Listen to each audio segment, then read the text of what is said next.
चलिए तो hello everyone, कैसे हो सभी। आई होप आप सभी काफी बढ़िया होंगे। स्वागत करते हैं आप सबका एमपी बोर्ड एजुकेशन के यूट्यूब चैनल पर। तो अब हम लोग स्टार्ट करेंगे यूनिट नंबर 6 में वेव ऑप्टिक्स। ठीक है, रे ऑप्टिक्स हमारा कवर हो चुका है। अब हम लोग स्टार्ट करेंगे वेव ऑप्टिक्स। तो वेव ऑप्टिक्स और ऑप्टिक्स की अगर हम लोग बात करें तो जो ऑप्टिक्स यूनिट नंबर जो 6 है हमारी, जिसका नाम है ऑप्टिक्स, उसकी यहाँ पर ब्लूप्रिंट आपके सामने दिखाई दे रही होगी। यहाँ से 14 नंबर के क्वेश्चन आने वाले हैं रे ऑप्टिक्स और वेव ऑप्टिक्स को मिलाकर मिलाकर बोल रहे हैं। यहां से 14 नंबर के क्वेश्चन आने वाले हैं।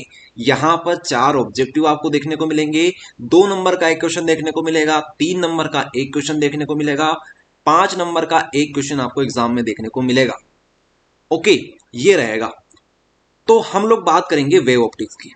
ओके, वेव ऑप्टिक्स तो सबसे पहले हम लोग बात करेंगे रिड्यूस सिलेबस के ऊपर कि 2023 एग्जाम के लिए क्या क्या चीजें रिड्यूस हो चुकी है। तो यहां से सबसे पहले रिड्यूस हुआ है derivation of expression for fringe with in young double slit experiment. ये टॉपिक आपका रिड्यूस हो चुका है। ठीक है, इसके बाद सेकंड जो टॉपिक रिड्यूस हुआ है वो है resolving power of microscopes and astronomical telescope.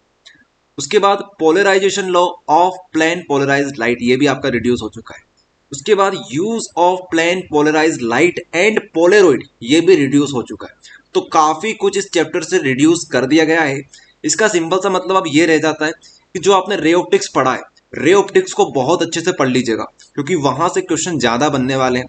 इस ये जो चैप्टर है आपका वेव ऑप्टिक्स, यहां से क्वेश्चन आपको कम देखने को मिलेंगे, क्योंकि बहुत सारी चीजें इन्होंने रिड्यूस कर दी है। ओके, चलिए तो अब जितना कुछ बचा हुआ है उनको पढ़ेंगे। बात करते हैं टॉपिक्स के ऊपर कि कौन कौन से टॉपिक अब हमें पढ़ने हैं। तो सबसे पहले हम लोग देखेंगे introduction of wave optics. Okay, introduction of wave optics हम लोग स्टार्ट करेंगे जब वहीं से। इसके बाद सुपर पोजिशन ऑफ लाइट देखेंगे। Overview of young double slit experiment. अब ये ओवरव्यू क्यों लिखा हुआ है? यंग डबल स्लिट एक्सपेरिमेंट आपका रिड्यूस हो चुका है, यहां से क्वेश्चन नहीं बनेंगे, लेकिन फिर भी हम लोग इसका एक ओवरव्यू देख लेंगे कि अगर जैसे कि आगे वाले जो टर्म है हमारे पास वेव ऑप्टिक्स में हमारे पास वेव फ्रंट है, हाइजेंस प्रिंसिपल है, इंटरफेरेंस, डिफ्रैक्शन, वहां पे हमें थोड़ा सा इसका जो कॉन्सेप्ट है वो देखने को मिलेगा। तो हम इसका ओवरव्यू ले लेंगे, ज्यादा टाइम वेस्ट नहीं करेंगे, बस इसको सिंपल सा समझ लेंगे कि वेव जो हमारा यंग डबल स्लिट एक्सपेरिमेंट है वो है क्या। वैसे तो आप लोग खुद भी देख सकते हो, लेकिन हम भी आपको करवा देंगे यंग डबल स्लिट एक्सपेरिमेंट का जो ओवरव्यू है वो करवा देंगे। उसके बाद आगे हम बात करेंगे जनरल टर्म्स, जो कि इस चैप्टर से रिलेटेड है, 2 नंबर के लिए इंपॉर्टेंट होगी, वो हम लोग कवर करेंगे। उसके बाद वेव फ्रंट देखेंगे हम लोग। ठीक है, वेवलेट और वेव फ्रंट यहाँ पर हम लोग देख लेंगे। हाइजेंस प्रिंसिपल जो कि मोस्ट इंपॉर्टेंट है इस चैप्टर का, उसको हम लोग कवर करेंगे। इंटरफेरेंस, डिफ्रैक्शन, ये भी हम लोग कवर करेंगे। लॉजिकल क्वेश्चन जो कि 2 नंबर में यहां से बनने वाले हैं उनके ऊपर बात करेंगे। न्यूमेरिकल सॉल्व करेंगे और ऑब्जेक्टिव की स्पेशल प्रैक्टिस करेंगे। ठीक है, ये रहेगा इस टॉपिक के ऊपर। अच्छा, स्टार्ट करेंगे हम लोग सबसे बेसिक क्वेश्चन के साथ, जो कि हमारा है वेव ऑप्टिक्स। कि भाई साहब ये वेव ऑप्टिक्स होती क्या है? वेव ऑप्टिक्स क्या है? तो it consider light as an electromagnetic waves. यहां पे हम लोग जो लाइट होती है ना, उसका वेव नेचर देखने वाले। कौन सा नेचर देखने वाले हैं? वेव नेचर देखने वाले, ना कि पार्टिकल नेचर देखने वाले। वहां पे हमने क्या किया था रे ऑप्टिक्स में? रे ऑप्टिक्स में हमने जो लाइट थी उसको पार्टिकल कंसिडर किया था, लेकिन यहां पर हम इसको वेव कंसिडर करेंगे कि हमारी जो लाइट है वो वेव के फॉर्म में हमारे पास आएगी। ठीक है, समझेंगे इसको। उसके बाद it is also known as physical optics. इसका एक और नाम क्या होता है? फिजिकल ऑप्टिक्स भी होता है। थर्ड जो पॉइंट है हमारा वो है it deals with various phenomena such as polarisation, interference, diffraction and other occurrence. तो यहाँ पे हमको बहुत सारे अलग अलग फिनोमिना देखने को मिलेंगे, जैसे पोलराइजेशन हम लोग देखेंगे, इंटरफेरेंस देखेंगे, डिफ्रैक्शन देखेंगे, और अदर अकरेंस हम लोग यहाँ पर डिस्कस करेंगे। ठीक है, तो ये सिंपल सी बात हो गई वेव ऑप्टिक्स की। सिंपल सी बात यहाँ पर ये है कि हम लोग यहाँ पर लाइट का वेव नेचर देखने वाले हैं।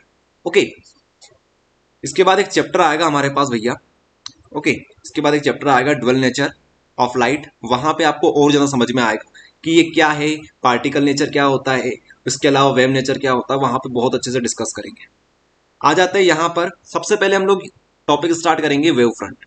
वेव फ्रंट क्या होते हैं? वेव फ्रंट समझने से पहले हम लोग समझेंगे कि वेवलेट क्या होते हैं। ओके, तो एक काम करते हैं, पूरी स्लाइड को स्टार्ट कर देते हैं, उसके बाद यहाँ पे आपको समझाते हैं। वेव फ्रंट और वेवलेट, यहां से हम लोग स्टार्ट करेंगे। A wavelet is the point of disturbance due to the propagation of light. Wavelet क्या होते हैं, ध्यान से सुनिएगा। वेवलेट जो होते हैं वो क्या होते हैं, पॉइंट्स होते हैं। क्या होते हैं, पॉइंट्स होते हैं। Points of disturbance due to propagation of light. जरा यहां पे देखिए, इस डायग्राम में अगर आप लोग देखेंगे, हम लोग लाइट का कौन सा पार्टिकल देख रहे हैं, कौन सा नेचर देख रहे हैं, यहां पर वेव नेचर देख रहे हैं।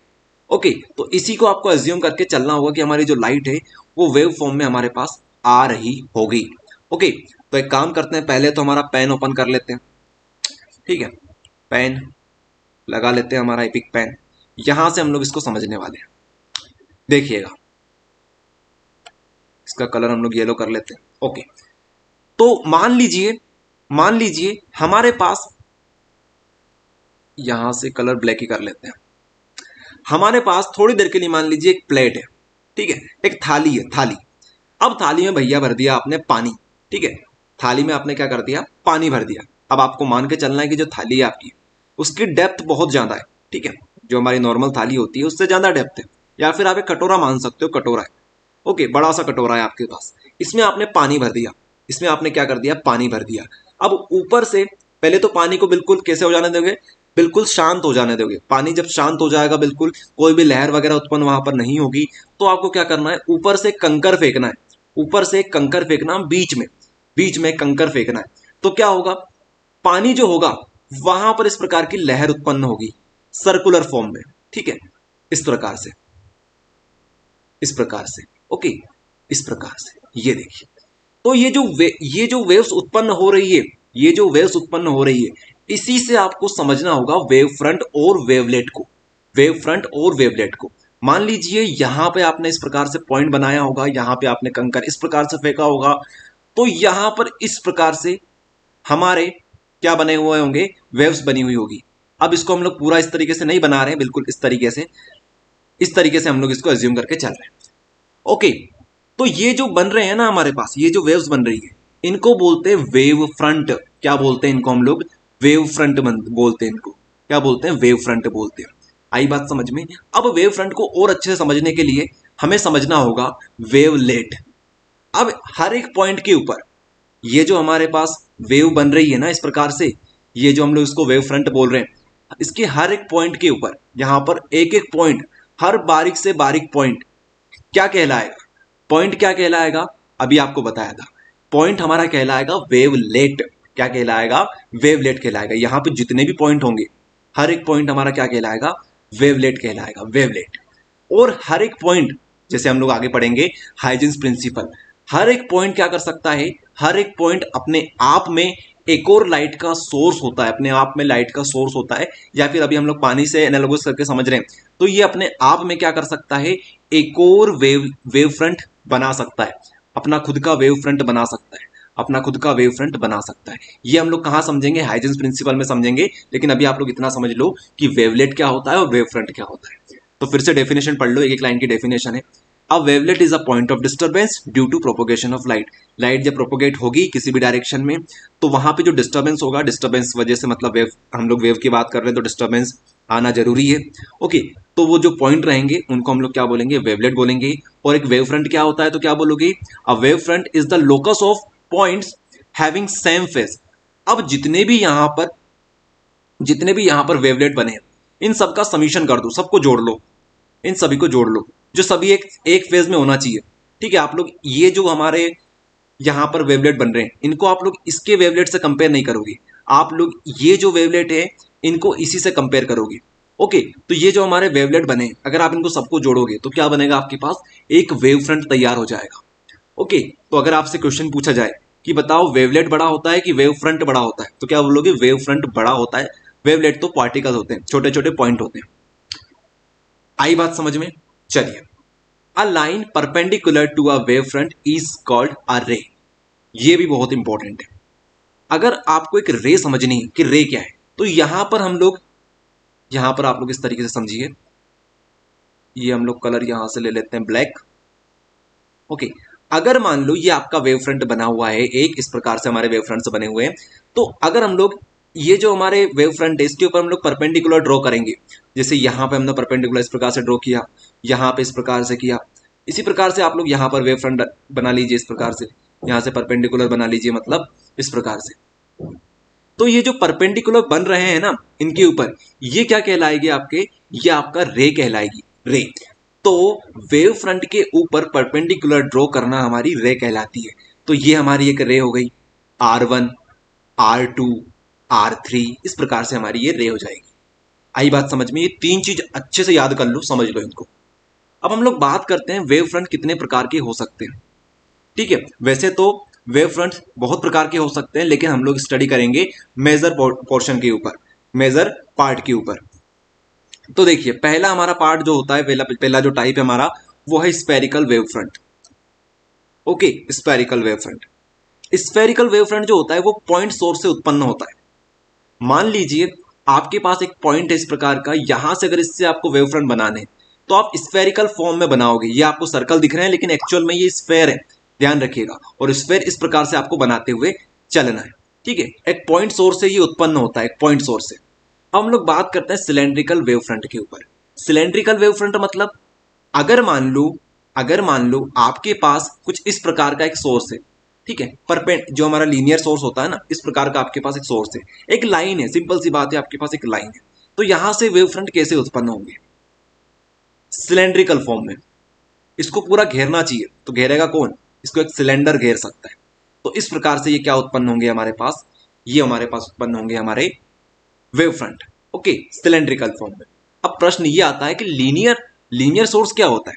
तो देखिए, लीनियर सोर्स का मतलब ये है कि लीनियर सोर्स आपको कब कब देखने को मिलेगा?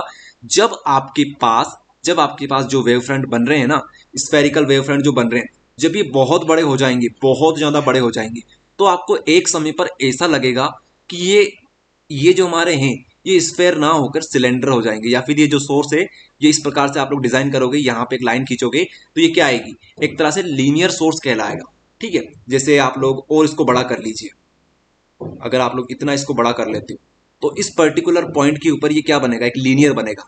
ठीक है, ये लीनियर सोर्स बन सकता है इस पर्टिकुलर पॉइंट के ऊपर। कलर चेंज करके आपको बताते हैं इस प्रकार से।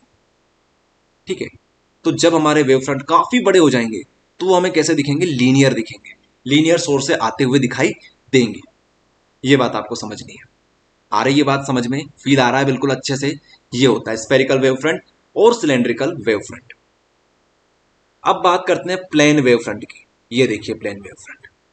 प्लेन वेव फ्रंट कैसे बनाओगे? एक प्लेन ले लो, इस प्रकार का एक प्लेन ले लो। ठीक है, तो इस प्रकार से हमारे वेव फ्रंट बनेंगे, ये पैरेलल, इस प्रकार से प्लेन। ओके, तो ये होते हैं हमारे प्लेन वेव फ्रंट। तो ये तीन को अच्छे से याद कर लो, एग्जाम में आ सकते हैं। ओके, अगर टाइप पूछे तो इन तीन को लिख के आना है और अच्छे से समझा के आना है। आ रही है बात समझ में? ये रहेगा आपके लिए। इसके अलावा यहाँ पे हमने लिख रखा है कि पिंक डॉट जो यहाँ पर शो कर रही है वो वेवलेट को शो कर रही है, और जो हमारा वेव फ्रंट है जो कि ब्लू कलर में है, तो ये हमारे क्या हो जाएंगे? ब्लू कलर में हमारे, ये हमारे हो जाएंगे वेव फ्रंट, जिसको इनवेलप भी बोल सकते हो। ओके, और ये जो लाइन है हमारी रेड कलर से जो हमने कर रखी है, ये क्या कहलाएगी हमारी? ये हमारी रे कहलाएगी। तो इतना समझ लो, इतना काफी है। ओके, इसको नोट कर लो और इनको याद करना स्टार्ट कर देना इस वीडियो के बाद। आ जाते हैं अगले अगले पॉइंट के ऊपर। आगे हम लोग बात करेंगे नेक्स्ट टॉपिक के ऊपर, जो कि हमारा है coherent source of light. Coherent source of light क्या होता है? Coherent source of light definition पढ़ेंगे, उसके बाद आपको समझाते हैं। The source of light which emit continuous light wave of same wavelength, same wavelength, दो बार हमने लिख दिया, चलो एक बार काट लेना इसको। Same wavelength, same frequency and in same phase, और having a constant phase difference are called coherent source. समझिए इस चीज को। यहां पर हम लोग इसका कलर चेंज कर लेते हैं, ब्लैक। ओके, ये कलर हमने कर लिया ब्लैक, ब्लैक ही है। मान लीजिए आपके पास यहां पर कोई टॉर्च है। ठीक है, यहां पे आपने कोई टॉर्च लगा रखी है। अब आपने क्या किया? एक स्प्लिट लेके आए। ठीक है, स्लिट लेके आए। स्लिट मतलब क्या होता है? मतलब एक आपके पास लीनियर सोर्स है। ठीक है, लीनियर आपके पास कुछ प्लेट वगैरह है। अब इस लीनियर प्लेट में से आपने छोटा सा एक होल कर दिया यहां पर। ओके, अब लाइट आपने यहां पर मारी। ठीक है, इस प्रकार से लाइट हमारी गई, गई होगी इस प्रकार से लाइट। वैसे लाइट इस प्रकार से जाएगी, इस प्रकार से लाइट जाएगी। तो मान लीजिए इस होल से पास होती हुई लाइट हमारी गई। अब आपने क्या किया? एक और स्लिट लेके आए, उसमें आपने दो होल कर दिए, एक यहाँ पे, ठीक है, एक यहाँ पे होल किया आपने और एक यहाँ पे कर दिया। छोटे छोटे आपने यहाँ पर होल कर दिए। ओके, तो अब लाइट इस प्रकार से फिर से फैलेगी, इस प्रकार से लाइट फिर से फैलेगी, इस प्रकार से ये डाइवर्ज होगी। ओके, इस प्रकार से जाएगी, ये फैलेगी। तो अब जैसे ही लाइट यहां से पास करेगी, इस होल से पास करेगी और इस होल से पास करेगी, तो क्या होगा, यहां से लाइट फिर इस प्रकार से जाएगी, ठीक है, यहां से इस प्रकार से जाएगी और यहां से लाइट कुछ इस प्रकार से जाएगी, ठीक है, इस प्रकार से, ये यहां पर इस प्रकार से, ठीक है। तो अब इसको थोड़ा सा और अच्छा बनाने की कोशिश करते हैं हम लोग। यहां पर हमने एक होल दे रखा है, यहां पर एक हमने होल दे रखा है। तो अगर हम लोग बात करें, इसको हम लोग बोल देते हैं सोर्स 1। ये जो हमने होल बना रखा है ना, अगर हम लोग बाहर से देखेंगे, यहां से हम लोग देखते हैं, ठीक है, अपनी आईज हमने यहाँ रखी हुई है, यहाँ से हम लोग इसको देख रहे हैं, तो क्या होगा, हमें लगेगा कि यहाँ से कहीं से लाइट आ रही है, इस सोर्स से आ रही है और इस पॉइंट से आ रही है, मतलब यहाँ पर कोई सोर्स 2 रखा होगा। लेकिन हमने पीछे क्या सिस्टम कर रखा है कि हमारे पास सोर्स एक ही है, जो हमारा मेन सोर्स है ना एस, ये सोर्स एक ही है, लेकिन हमने इसको कैसा बना रखा है कि दो सोर्स हमें दिखाई दे रहे हैं, ठीक है, क्या लग रहे हैं, दो सोर्स यहाँ पर है। तो जब दो सोर्सेज हैं, दो सोर्स कुछ इस प्रकार के हैं, जैसे आप लोग यहाँ पर देख सकते हो, यहाँ पे और अच्छे से समझ में आएगा, इस प्रकार से ये, ठीक है, ये बी है और ये सी है, ये बी और सी क्या है, हमारे पास सोर्सेज है। तो ऐसे सोर्स होने चाहिए जो कि कंटिन्यूअसली लाइट को इमिट करते रहें और सेम उनकी वेवलेंथ होनी चाहिए, सेम क्या होनी चाहिए, उनकी वेवलेंथ होनी चाहिए, सेम फ्रीक्वेंसी होनी चाहिए, उनकी फ्रीक्वेंसी कैसी होनी चाहिए, सेम फ्रीक्वेंसी होनी चाहिए, एंड इन सेम फेज और having a constant phase difference. अब एक और बात यहाँ पर बताई गई है कि उनका फेज क्या होना चाहिए, सेम होना चाहिए। अगर दोनों 90 डिग्री का फेज बनाकर चल रहे हैं तो दोनों को 90 का बना के चलना है, या फिर कांस्टेंट फेज इनको बना के चलना है। फेज डिफरेंस आप सभी को पता होगा क्या होता है, तो फेज इनका कैसा होना चाहिए, बिल्कुल सेम होना चाहिए। ये बात यहाँ पर बताई जा रही है, सेम होना चाहिए, कांस्टेंट होना चाहिए, चलेगा। इसको बोलते हैं कोहेरेंट सोर्स। ये डेफिनेशन है, बहुत सिंपल है, अगर आप लोग इसको 2 से 3 बार पढ़ लोगे तो गारंटी आपको याद हो जाएगा। The source of light which emit continuous light waves of same wavelength, same frequency and in same phase difference, या फिर हम बोल सकते हैं और having a constant phase difference are called coherent source. Okay, इस डायग्राम को अगर आपने अच्छे से देख लिया तो आपके सारे डाउट्स क्लियर हो जाएंगे। ओके, चलिए अब समझते हैं कि कोहेरेंट सोर्स की कंडीशन क्या है। वैसे तो आप लोग इनको मन से लिख दोगे, कोई बड़ी बात नहीं है, लेकिन फिर भी हम लोग एक बार पढ़ लेते हैं कंडीशन क्या हो सकती है हमारे लिए कोहेरेंट सोर्स की। तो पहली जो कंडीशन आती है हमारे लिए वो है coherent source of light should be obtain from a single source by some device. ये जो हमारे पास कोहेरेंट सोर्सेज है ना, यहाँ पर हमारे पास जो कोहेरेंट सोर्सेज बन रहे हैं वो क्या होना चाहिए, मान लीजिए यहाँ पर कोई होगा और यहाँ पे कहीं होगा, तो ये जो हमारे पास सोर्सेज होंगे वो कहीं एक सोर्स से आने चाहिए, पीछे कोई सा एक सोर्स हमारे पास होना चाहिए। ओके, ये बात हमारी बताई जा रही है फर्स्ट पॉइंट में। सेकेंड पॉइंट क्या बोलता है वो देखिए, the two sources of light should B monochromatic light. The two sources of light should B monochromatic light, light of same wavelength. अब हमारे पास जो दो सोर्सेज बन रहे हैं ना, बी और सी, यहां पर आपको मान के चलना है कि यहां पर छोटे छोटे होल है। ओके, इस प्रकार से, तो ये जो बी और सी हमारे पास सोर्सेज हैं, ओके, बी और सी जो हमारे पास सोर्सेज हैं, ये क्या होना चाहिए, ये एक मोनोक्रोमेटिक लाइट के होने चाहिए, मतलब इनकी जो वेवलेंथ है वो सेम होनी चाहिए। बी और सी की वेवलेंथ कैसी होनी चाहिए, सेम होनी चाहिए। थर्ड जो पॉइंट है हमारा जो बोलता है the path difference of light waves from two sources should be small. अगर मान लो आपने ये बोल रखा है कि हमारे पास कांस्टेंट फेज डिफरेंस होना चाहिए, कांस्टेंट फेज डिफरेंस होना चाहिए दोनों का, ये S1 है ये S2 है, अगर इनका कांस्टेंट फेज डिफरेंस है तो बोला ये जा रहा है कि कांस्टेंट होना चाहिए। तो अगर आपके पास कांस्टेंट फेज डिफरेंस है तो वो कम से कम होना चाहिए, ज्यादा नहीं होना चाहिए डिफरेंस, ज्यादा डिफरेंस नहीं होना चाहिए। अगर आपके पास कांस्टेंट फेज डिफरेंस है तो उसको जितना कम हो सके उतना कम रखने की कोशिश करो। ओके, अगर सेम फेज डिफरेंस है तो कोई दिक्कत ही नहीं है, सेम अगर है तो कोई दिक्कत ही नहीं है। ओके, लेकिन अगर आपके पास कांस्टेंट है तो क्या बोल रहे हैं वो लोग कि the path difference of light waves from two sources should be small. कैसा होना चाहिए, वो स्मॉल होना चाहिए। आई बात समझ में, ये यहां पर आपको बताया जा रहा है, तो इसको आपको याद कर लेना है, ये 3 नंबर के लिए इंपॉर्टेंट हो सकता है। चलिए आगे बढ़े। नेक्स्ट टॉपिक जो हमारा है वो है construction of wave front and Huygens principle. Okay, यहां पे हम लोग हाइजेंस प्रिंसिपल स्टार्ट करने वाले हैं। ये जो टॉपिक है ना हाइजेंस प्रिंसिपल, बहुत चांसेस है कि आपको एग्जाम में देखने को जरूर मिलेगा। हाइजेंस प्रिंसिपल क्या बोलता है वो यहां पे आइए जरा आप लोग।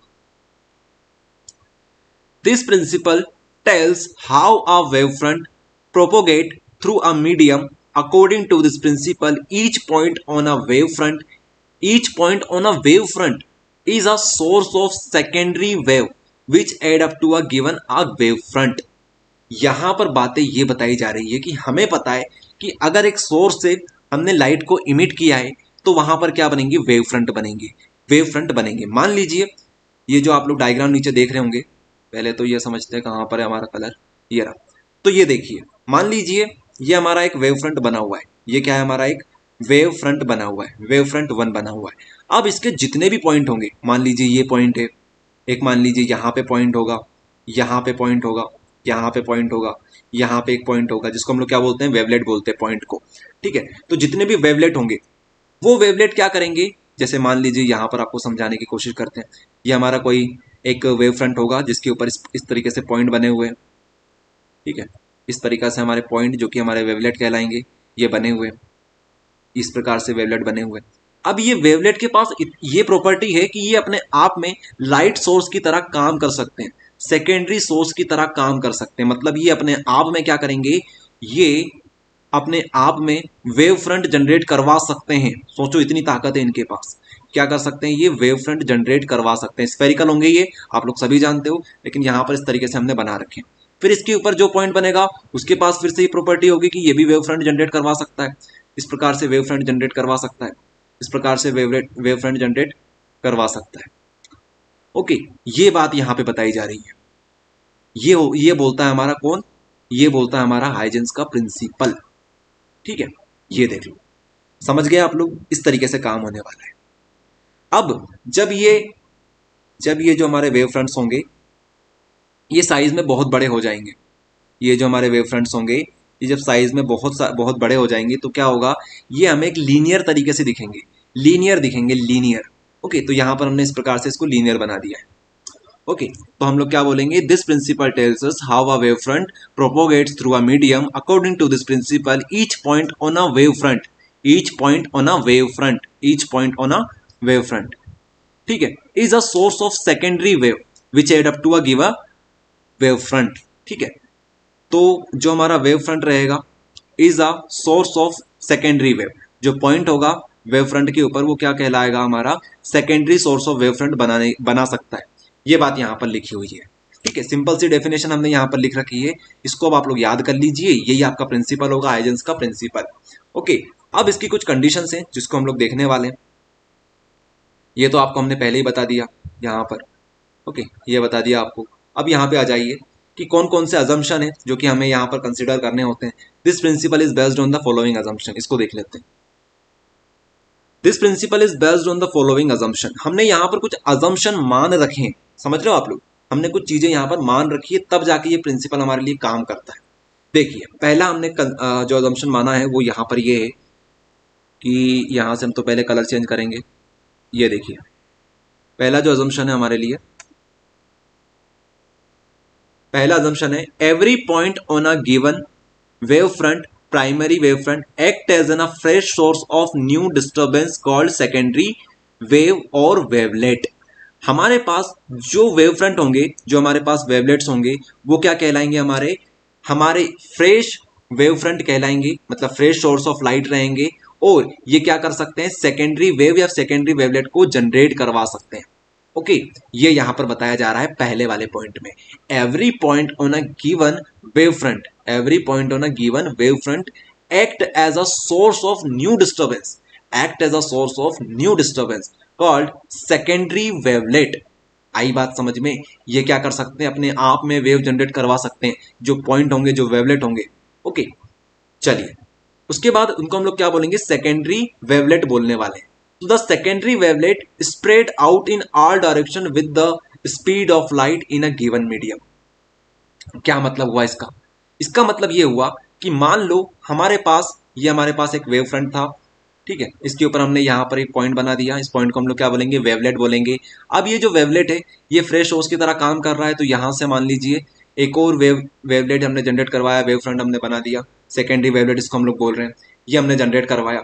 तो ये सारी डायरेक्शन में स्प्रेड करेगा, जैसे इस डायरेक्शन में करेगा, इस डायरेक्शन में भी करेगा, इस डायरेक्शन में भी करेगा, इस डायरेक्शन में भी करेगा, इस डायरेक्शन में भी करेगा। ओके, तो ऑल डायरेक्शन में ये स्प्रेड आउट करेगा। उसके बाद थर्ड पॉइंट जो हमारा बोल रहा है वो बोल रहा है the new wave front is given by the forward envelope, the new wave front is given by the forward envelope tangential surface in the forward direction of the secondary wavelet at that time. अगर आपको अगर आपको देखना है कि यहां पर अगर आप लोग एक टेंजेंट बनाओगे इस तरह इस प्रकार से, इसके बाद यहां पे एक टेंजेंट बनाओगे, यहां पे एक टेंजेंट बनाओगे, यहां पे एक टेंजेंट बनाओगे, यहां पे एक टेंजेंट बनाओगे, तो ये क्या बनेगा आपके पास? यही तो आपके पास एक वेव फ्रंट बनेगा। अगर आप लोग यहां पर टेंजेंट ड्रॉ करते हो, the new wave front is given by the forward envelope of the secondary wavelet at that time. ठीक है, टेंजेंट ड्रॉ करो, आपको क्या मिल जाएगा? सेकेंडरी वेवलेट मिल जाएगा इस तरीके से। ओके, तो ये हमारा थर्ड पॉइंट बोलता है। उसके बाद नीचे क्या दे रखा है? Construction of wave front and Huygens principle explain for the propagation of light. तो ये तो आपको हमने पहले ही बता रखा है। ये यहाँ पे जो कंस्ट्रक्शन है वो हमारी कंस्ट्रक्शन ये रहने वाली है, ये ठीक है। इस प्रकार से आप लोग कंस्ट्रक्ट कर दीजिएगा, डायग्राम बना दीजिएगा, और इस तरीके से आपको 4 नंबर में लिखना रहेगा। इसके अजम्पशन लिखना है, प्रिंसिपल लिखना है, और डायग्राम आपको व्यवस्थित बनाना है। ओके, इतना काम कर दोगे, काम हो जाएगा आपका। 4 नंबर आपके कोई नहीं रोक सकता इसमें। चलिए, तो ये हो गया हमारा काम खत्म। अब इसको क्लीन कर लेते हैं, फिर आगे बढ़ते हैं। इसको किया इरेज हमने, आगे बढ़ते हैं। नेक्स्ट, हाइजेंस प्रिंसिपल अभी खत्म नहीं हुआ है। मतलब प्रिंसिपल तो खत्म हो चुका है, लेकिन ये टॉपिक खत्म नहीं हुआ है। अब हम लोग देखेंगे reflection of light by Huygens principle. अब हमें ये समझ में आया हाइजेंस प्रिंसिपल से कि हाइजेंस भैया तो बैठ गए बोलने के लिए कि हमारी जो लाइट है, ठीक है, वो क्या है? एक तरीके से वो एक तरह से वेव है। ये कौन बोलता है? हमारा हाइजेंस बोलता है। हाइजेंस प्रिंसिपल के अकॉर्डिंग ये तो एक वेव है। तो हम कैसे माने कि ये जो वेव है उसके डुअल नेचर है, कि उसके 2 नेचर हो सकते हैं? एक लाइट नेचर भी हो सकता है और एक वेव नेचर भी हो सकता है। मतलब कि पार्टिकल नेचर भी हो सकता है और एक वेव नेचर भी हो सकता है। तो इसको समझने के लिए हम लोग प्रूव करेंगे रिफ्लेक्शन ऑफ लाइट को। हमने रिफ्लेक्शन ऑफ लाइट क्या पढ़ा हुआ है? रिफ्लेक्शन ऑफ लाइट आप सभी को पता होगा, जब हमने रे ऑप्टिक्स पढ़ा था। रे ऑप्टिक्स में हमने ये समझा था, यहां पर देखिए रिफ्लेक्शन ऑफ लाइट को यहां पर हमने पढ़ा था इस प्रकार से कि अगर हमारे पास एक एक हमारे पास स्पेस है, ये हम लोग मान लेते हैं कि ये जो हमारे पास सरफेस है। ओके, पहले तो इसका कलर चेंज कर लेते हैं, यहाँ पे हमें प्रॉब्लम आएगी नहीं। तो ये हमारे पास सरफेस है, ठीक है, एक प्लेन सरफेस है हमारे पास। इस प्रकार से आप लोग इसको पॉलिश कर लीजिएगा।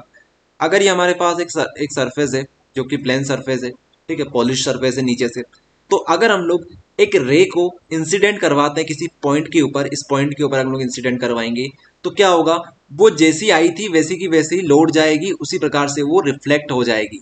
ये हमारी इंसिडेंट रे थी और ये हमारी रिफ्लेक्टेड रे हो जाएगी। ये हम लोग समझते थे, और इससे हमने ये बात निकाली थी कि यहाँ पे जो एंगल बनेगा आई और यहाँ पे जो एंगल बनेगा आर, ये दोनों बराबर रहेंगे, आई इक्वल्स टू आर रहेंगे। तो क्या इसको आप लोग प्रूव कर सकते हो हाइजेंस प्रिंसिपल के अकॉर्डिंग? अगर आपने प्रूव कर दिया तो हम लोग मान जाएंगे कि हाइजेंस का जो प्रिंसिपल है वो बिल्कुल सही है। आई बात समझ में? तो हम लोग इसको प्रूव करने वाले कि यार ये जो एंगल बन रहे आई और आर, जैसे आप लोग अगर सेकेंड वेव की बात करो, सेकेंड रे की बात करो, तो क्या होगा? यहाँ पे जो एंगल बनेगा आई, यहाँ पे एंगल जो बनेगा आर, ये भी कैसे होना चाहिए? बराबर होने चाहिए। आई बात समझ में? तो इसको हम लोग क्या करेंगे? प्रूव करेंगे। चलिए करते हैं इसको प्रूफ। चलिए करते हैं भैया इसको प्रूफ। तो सबसे पहले तो हम लोग क्या करेंगे, एक सरफेस ले लेंगे जो कि नीचे से पॉलिश होगी। इसके ऊपर 2 रे को इंसिडेंट करवाएंगे। देख रहे होंगे आप लोग, रे 1 और रे 2, इस प्रकार से इसको इंसिडेंट करवाएंगे और इस तरीके से ये रिफ्लेक्ट बैक हो जाएगी। ये हमने इसके नॉर्मल बना रखे हैं। ओके, ये हमने इसके नॉर्मल बना रखे हैं। इतनी बात आपको समझ में आ गई होगी। अब आगे क्या? अब आगे क्या? हम लोग इसके आगे क्या करेंगे? इसके एंगल्स को डिफाइन करेंगे। यहां पर देखिए, यहां पर आप लोग देखिए, यहां पर हमारा एंगल आई बन गया, यहां पर एंगल आर बन गया। यहां तक कोई दिक्कत? बिल्कुल दिक्कत नहीं है, ये तो हम लोग बेसिक से करते आ रहे हैं। उसके बाद यहां पे आपको समझना जरूरी है, यह क्या चीज है, देखिएगा। जब आपने बोला कि ये एंगल हमारा आई है, ये एंगल हमारा आर है, तो यहां से जो हमारी रे आई होगी, ये जो हमारी रे आई होगी, हाइजेंस प्रिंसिपल के अकॉर्डिंग हमारी जो रे है वो वेव नेचर की होगी। तो वेव नेचर में क्या होता है? हमारे वेवलेट्स बनते हैं। क्या बनते हैं? वेवलेट्स बनते हैं। और आपको हमने थोड़ी देर पहले बताया था कि अगर एक पॉइंट हमारे पास है, इसका आपने इस प्रकार से एक वेवलेट बनाया होगा, ठीक है, सेकेंडरी वेवलेट बनाया होगा इस पॉइंट के अकॉर्डिंग इस प्रकार से, तो ये जो होंगे पॉइंट्स हमारे, इनके ऊपर अगर आप लोग टेंजेंट ड्रॉ करोगे इस प्रकार से, इस प्रकार से आप लोग टेंजेंट ड्रॉ करोगे तो आप लोग आगे के क्या बना लोगे, आगे के वेव्स बना लोगे। इस सोर्स के जो न्यू सोर्स बनेंगे वो आप लोग यहाँ पर बना सकते हो इस प्रकार से टेंजेंट ड्रॉ कर करके। ओके, तो यहाँ पर आप लोग ने टेंजेंट ड्रॉ किया तो यहाँ से फिर क्या बनेगा, इस प्रकार से इसका ये बन जाएगा। यहाँ पे आपने टेंजेंट ड्रॉ किया तो ये बन जाएगा। इस प्रकार से आप लोग ये डिजाइन कर सकते हो। ओके, ये बात है। तो अगर हमने टेंजेंट की बात यहाँ पर करी हुई है, यहाँ पर अगर हमने टेंजेंट की बात करी है तो यहाँ पर भी हम लोग टेंजेंट को यूज करेंगे कि हमारे पास जो रे आई हुई है कुछ इस प्रकार की आई हुई है। अब इस रे को इस प्रकार से अगर ये आई हुई है, इस प्रकार से ये आई हुई है, तो इसके जो वेवलेट होंगे वो कैसे बनेंगे, इसके जो वेव फ्रंट होंगे वो कैसे बनेंगे, उसका जो वेव फ्रंट होगा इसके कैसे बनेगा, इसके परपेंडिकुलर बनेगा, नॉर्मल बनेगा। इस प्रकार से इसका क्या बनेगा, वेव फ्रंट बनेगा।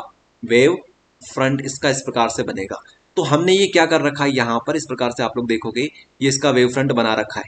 ये जो हमारी रे आई वन थी ना, इसका हमने वेव फ्रंट बना रखा है। प्रश्न ये उठता है कि ये वेव फ्रंट बनाने की जरूरत क्या थी।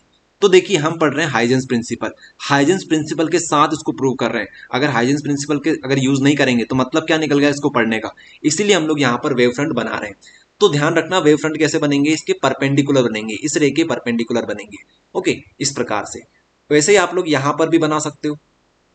ये हमारी रिफ्लेक्टेड रे हो जाएगी, ये हमारी रिफ्लेक्टेड रे हो जाएगी। इसका जो वेव फ्रंट बनेगा वो कुछ इस प्रकार का बनेगा, परपेंडिकुलर। यहाँ से यहाँ तक कितना एंगल होगा, यहाँ से यहाँ तक 90 डिग्री होगा, क्योंकि तभी तो परपेंडिकुलर कहलाएगा। और यहाँ से यहाँ तक हमारा कितना एंगल होगा, 90 डिग्री का एंगल होगा। आई बात समझ में, क्योंकि ये हमारे क्या है, परपेंडिकुलर होते हैं। वेव फ्रंट जो होंगे वो रे जो आएगी हमारे उसके परपेंडिकुलर होंगे, 90 डिग्री का वो एंगल बनाएंगे। इतनी बात आपको समझ में अब आ जानी चाहिए। देखिए आप लोग। ओके, चलिए अब इसको एंगल को हम लोग डिफाइन कर देते हैं। ये देखिए, ये 90 डिग्री का एंगल यहाँ से बना, यहाँ पर 90 डिग्री का एंगल बना, क्योंकि ये क्या एक दूसरे के परपेंडिकुलर है। ओके, इसलिए हमने यहाँ पर 90 डिग्री का एंगल मान रखा है। इतनी कोई दिक्कत, यहाँ तक आपको दिक्कत नहीं होनी चाहिए। फिर से एक बार समझ लीजिए, दो हमारे पास रे आई थी, रे वन रे टू। इससे हमने क्या किया, रिफ्लेक्शन करवा दिया इस प्रकार से। रिफ्लेक्शन करवाने के बाद हमने क्या बोला कि अब ये जो रे आई है इसके वेव फ्रंट कैसे बनेंगे, तो हमने बोला इसके परपेंडिकुलर बनेंगे। तो इस रे के परपेंडिकुलर ये जाएगी हमारी बी, ये जाएगी हमारी डी, ये है हमारा रिफ्लेक्टेड रे, ठीक है। और ये हमारे कौन सी है, इंसिडेंट रे। तो इंसिडेंट रे के लिए हमने ये बनाया वेव फ्रंट, रिफ्लेक्टेड रे के लिए हमने इस प्रकार से वेव फ्रंट बना दिया। अब देखिए हमारी दो रे आई थी, वन और टू, वन और टू। अब इनको हम लोग कंपेयर करेंगे। क्या करेंगे, कंपेयर करेंगे। मान लीजिए ये जो रे हमारी आ रही है, ये जो रे हमारे पास आ रही है एक किसी सोर्स से आ रही है। मान लीजिए यहां पर हमारा सूरज भैया है, सूरज चाचू हमारे यहां पर है, ठीक है। यहां से हमारी रेज आ रही है। ओके, तो एक यहां पर इंसिडेंट हुई और एक यहां पे इंसिडेंट हुई।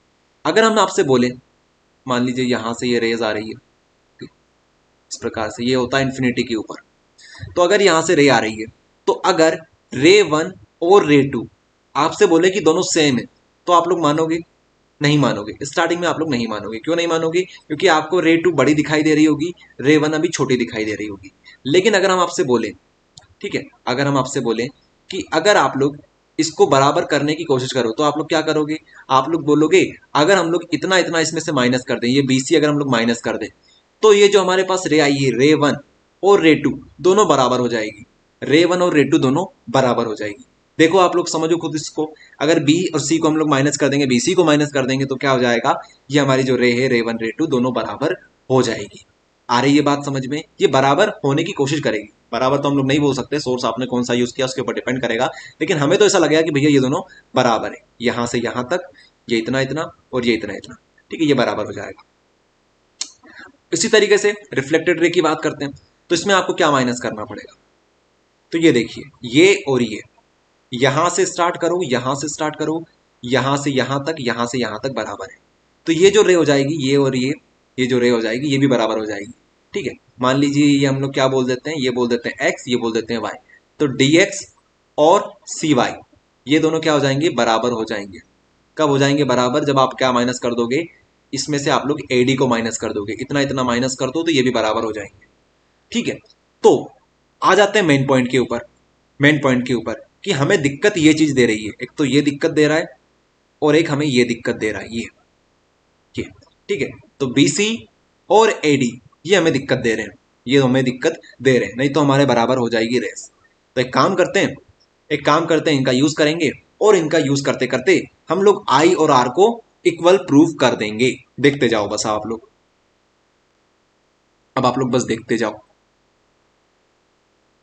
देखिए यहां पे हमने आपको क्या बताया था कि यहां पे जो एंगल बनेगा वो बनेगा 90 डिग्री का। ये हमारा 90 डिग्री का एंगल, ये हमारा एंगल है आई एंगल। तो अगर हम आपसे पूछे कि बताओ ये एंगल कितना होगा, यहां पे जो एंगल बनेगा वो कितना होगा, तो आप लोग क्या बोलोगे? ये तो बहुत आसान है, हमारे पास टोटल एंगल है 90 डिग्री का और ये एंगल है आई और हमें ये पूछा जा रहा है। तो हम लोग बोल सकते हैं कि हमारे अगर इसमें से हम लोग आई माइनस कर दें तो ये एंगल हमारा ये वाला बन जाएगा। ठीक है, ये एंगल यही तो होगा, 90 में से इसको माइनस कर दो तो ये एंगल आ जाएगा। ओके, तो ये हमारा आ गया 90 माइनस आई। ये जो एंगल है हमारा ये आ जाएगा 90 माइनस आई एंगल। उसके बाद अगर आपसे पूछें कि बताओ ये यहां से एंगल कितना बनाएगा, ये परपेंडिकुलर इस सरफेस से एंगल कितना बनाएगा, तो आप लोग क्या बोलोगे? ये तो बहुत सिंपल है, इस सरफेस का परपेंडिकुलर इससे 90 डिग्री का एंगल बनाएगा। तो ये टोटल एंगल यहां से यहां तक क्या हो जाएगा? 90 डिग्री का। और अगर हम आपसे अब ये पूछें कि बताओ ये एंगल कितना बनेगा, ये इस वेव फ्रंट से, और ये एंगल कितना बनेगा, तो आप लोग क्या बोलोगे कि 90 में से ये जो बारीक सा एंगल हमारा आया हुआ है इसको माइनस कर दो। 90 पूरा है और ये जो बारीक सा छोटा सा एंगल जो है ना हमारा ये वाला, इसको माइनस कर दो, इसको माइनस कर दो। चलो माइनस कर देते हैं। तो 90 माइनस आई को हमने माइनस किया तो क्या आया? 90 माइनस 90 माइनस माइनस प्लस, और ये आ गया आई। तो क्या हम लोग बोल सकते हैं कि ये जो छोटा सा एंगल यहाँ पे बन रहा है वो हमारा आई एंगल है? ये जो हमारा यहाँ पर जो एंगल बनेगा ये इतना इतना, ये हमारा कौन सा एंगल बनेगा? आई एंगल बनेगा। कौन सा एंगल बनेगा? आई एंगल बनेगा। उसी प्रकार से यहां पर आप लोग कर लीजिए, अगर ये पूरा एंगल हमारा 90 डिग्री था, ठीक है, ये हमारा 90 डिग्री का एंगल था, तो क्या हुआ होगा? 90 डिग्री का था, तो अगर आपसे पूछे कि बताओ इतना इतना एंगल कितना बनेगा, इतना इतना, तो आप लोग क्या बोलोगे? पूरा 90 डिग्री का है, दिक्कत कौन दे रहा है? आर दे रहा है, तो आर को माइनस करो, ये आपके पास क्या आ जाएगा? ये एंगल आ जाएगा। और अगर आपसे पूछे कि बताओ अब ये एंगल कितना होगा, ये एंगल, तो आप लोग क्या बोलोगे कि पूरा एंगल कितना है हमारे पास? फिर से देखो, ये पूरा 90 डिग्री का, तो 90 में से इसको माइनस कर दो। आ रहा है बात समझ में? 90 में से माइनस करोगे तो फिर से क्या बचेगा? ठीक है, इसको पूरे इस तरह से माइनस करना, तो ये हमारे पास फिर से आर बच जाएगा। ओके, फिर से आर हमारे पास बच जाएगा इस प्रकार से। अब इसको क्लीन कर लेते हैं और आपको समझा देते हैं एक बार और। तो ये जो एंगल यहां से यहां तक बनेगा वो क्या बनेगा? आर एंगल हमारे पास बनेगा। ओके, ये एंगल हमारा क्या बनेगा? आर बनेगा। ये एंगल क्या बना हमारा? आई बना। तो अब हम लोग कहानी में यहां तक पहुंच चुके हैं कि यहां पे हमने आई निकाल लिया, यहां पे हमने आर निकाल लिया। कैसे निकाला समझ में आ गया आप सभी को? बस यही करना है आपको। अगर ये चीज आपको समझ में आ गई तो आगे की कहानी बहुत सिंपल आपके लिए होने वाली है। यहां पर देखिए, अब हमें क्या करना है, हमारा मेन टारगेट क्या है? मेन टारगेट कभी मत भूलो कि हमें आई और आर को इक्वल प्रूव करना है, तभी जाके हम लोग बोल सकते हैं कि हाँ हाइजेंस प्रिंसिपल बिल्कुल सही है। ठीक है, रिफ्लेक्शन के लिए। फॉर बी सी, अब हम लोग क्या करेंगे, हम लोग एक यहां पर केस कंसिडर करके चलेंगे जिससे हमारा काम बहुत आसान हो जाएगा। केस हमारा यहां पर है, आप लोग यहां पर देखिए, यहां पर हमारा एक केस रहेगा इस प्रकार से। हम लोग ये बोलेंगे कि ये जो रे आ रही है ना, रे को इस पॉइंट के ऊपर आने में और इस पॉइंट के ऊपर आने में टाइम एंड वेलोसिटी, टाइम और वेलोसिटी बिल्कुल सेम लग रहा है। टाइम और वेलोसिटी क्या लग रहा है? बिल्कुल सेम लग रहा है। टाइम और वेलोसिटी बिल्कुल सेम लग रहा है। वेलोसिटी को आप लोग स्पीड भी बोल सकते हो, वेलोसिटी को आप लोग क्या बोल सकते हो? स्पीड भी बोल सकते हो। हाँ, डिस्टेंस का हम लोग कुछ नहीं बोल सकते, डिस्टेंस का क्या रहेगा, लेकिन हमें ये तो पता है। अब समझते हैं डिस्टेंस की कहानी भी। अब देखिए जरा यहां पे आइए आप लोग, यहां पे आपको समझ में आएगी चीजें। हम लोग सबसे पहले बात करेंगे इसकी, ठीक है, यहां से इसकी बात कर लेंगे। ये हमको दिक्कत दे रहा था स्टार्टिंग में, हमें दिक्कत कौन दे रहा था? बीसी दे रहा था। बीसी को अगर हम लोग माइनस करते थे तो हमारे पास ये दोनों रे बराबर आ जाती थी। तो हम लोग बीसी को लेके चलते हैं। समझिए आप लोग, बिल्कुल इजी कहानी है, खत्म होने वाला है बस डेरिवेशन।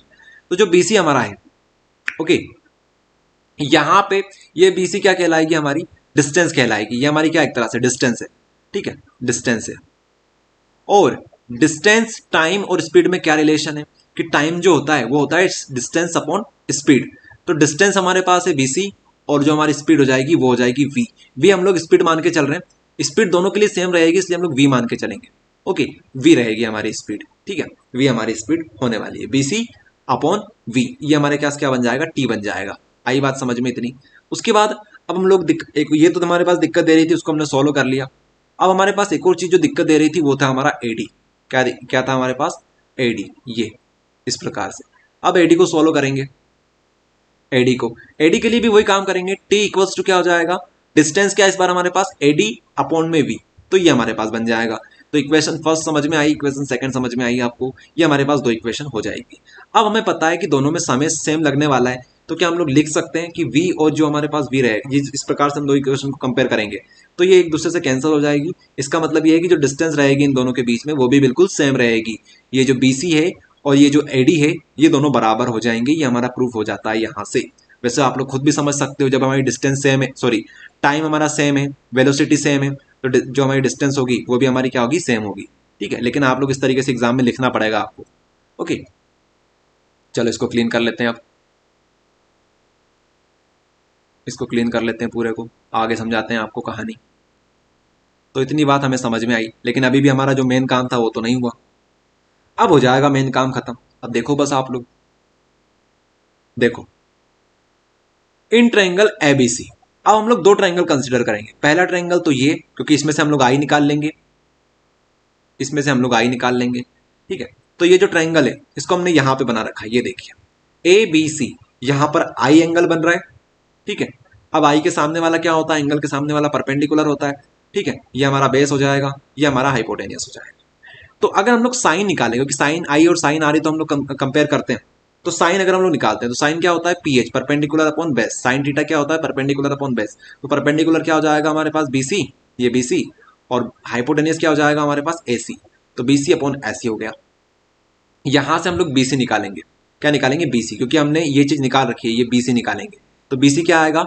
एसी इधर चला जाएगा तो एसी साइन आई, एसी साइन आई हमारे पास बीसी आ जाएगा।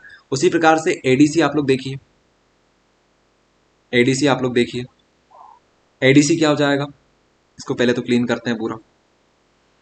एडीसी आप लोग देखिए, एडीसी में हम लोग आर निकाल लेंगे, ये इस प्रकार से। ठीक है, ए डी और सी, ये यहां से आप लोग क्या निकालोगे? आर निकालोगे, ये हमारा आर एंगल है। तो इसको हमने यहां पर इस प्रकार से बना रखा है एडीसी। तो यहां से भी आपको वही करना है, साइन आर यहां से निकाल लेना है, पी अपॉन एच। तो यहां पे आ जाएगा एडी अपॉन एसी।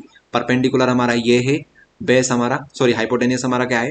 हाइपोटेनियस हमारा एसी है। तो यहां से आप लोग एडी निकाल लो। तो आपने बीसी निकाल लिया, एडी निकाल लिया, ये हो गया आपका काम। ठीक है, एडी निकाल लिया, बीसी निकाल लिया, और आपने पहले निकाल चुके हैं बीसी और एडी को। तो जी आपने थोड़ी देर पहले जब भी निकाला था टाइम और स्पीड से निकाल के, तो ये निकाला था आपने बीसी और एडी, ये दोनों क्या थे? बराबर आए थे। इक्वेशन 3 से हमने क्या प्रूफ किया था? मतलब इक्वेशन 1 और 2 की हेल्प से हमने थर्ड इक्वेशन इस प्रकार से निकाली थी कि बीसी और एडी जो है वो दोनों बराबर आएंगे। तो इसका मतलब है कि ये जो बीसी है और ये एडी है, ये दोनों क्या है? बराबर है। ओके, तो अगर बीसी और एडी बराबर है तो बीसी की वैल्यू हमने रखी एसी साइन आई और एडी की वैल्यू रखी एसी साइन आर। तो यहां से एसी और एसी कैंसिल हो गए, हमारे पास आया sine i equals to sine r. और साइन आई साइन आर को हम लोग इस प्रकार से कैंसिल कर सकते हैं, या फिर आप लोग इसके इनवर्स लगा के प्रूफ कर सकते हो कि यहां से आई और आर एंगल हमारे बिल्कुल बराबर होंगे। आई बात समझ में? और यही आपको प्रूफ करना था। ये देख लीजिए, पहले आपने इस प्रकार से किया, दोनों ट्रायंगल का यूज किया, उसके बाद आपने लास्ट में ये कंडीशन लिख दी। तो अगर अगर आप लोग ये चीज डायग्राम आप लोग बनाना सीख गए, यहाँ पे आई और आर एंगल बनाना सीख गए, उसके बाद क्या है? दो ट्रायंगल आपने यूज किए, दो ट्रायंगल की हेल्प से साइन साइन आई निकाला, साइन आर निकाला, दोनों को इक्वल रख दिया, बात खत्म। इस प्रकार से आपको करना है। आई बात समझ में? ये होगा आपका रिफ्लेक्शन के लिए। अब आप लोग चाहें तो इसको नोट कर लेना वीडियो पॉज करके, या फिर इसके नोट्स हमने ऐप के ऊपर डाल रखे हैं, वहां से भी आप लोग चेक कर सकते हैं। आ जाइए यहाँ पे, अब हम लोग बात करते हैं refraction of light by Huygens principle. अब हम लोग रिफ्रैक्शन समझेंगे। क्या समझेंगे? रिफ्रैक्शन समझेंगे बाय हाइजेंस प्रिंसिपल। तो रिफ्रैक्शन के लिए हम लोग क्या मानेंगे कि हमारे पास दो मीडियम है। ऊपर मान लीजिए हमारे पास म्यू 1 वाला मीडियम है, या फिर हम लोग डायरेक्ट बोल सकते हैं रेयर मीडियम है, एयर मीडियम है। नीचे कुछ भी मान लो, वाटर मान लो। एक हमारे पास डेंसर होना चाहिए, एक रेयर होना चाहिए, तो हम लोग ऊपर एयर मान लेते हैं, नीचे डेंसर मीडियम मान लेते हैं। अब हमारी रेज आई होगी, रे 1 और रे 2 इस प्रकार से आई होगी। इस पॉइंट के ऊपर इसने हिट किया, इस पॉइंट के ऊपर इसने हिट किया, इस प्रकार से ये बैंड हो गई। ठीक है, नॉर्मल की तरफ बैंड हो जाएगी, क्योंकि यहाँ पर हमने डेंसर मीडियम यूज किया है। क्या हो जाएगी? ये बैंड हो जाएगी इस प्रकार से। इतनी बात आपको समझ में आई? ठीक है, ये तो बिल्कुल बेसिक चीजें थी, इसमें तो कोई ज्यादा दिमाग लगाने की जरूरत ही नहीं है।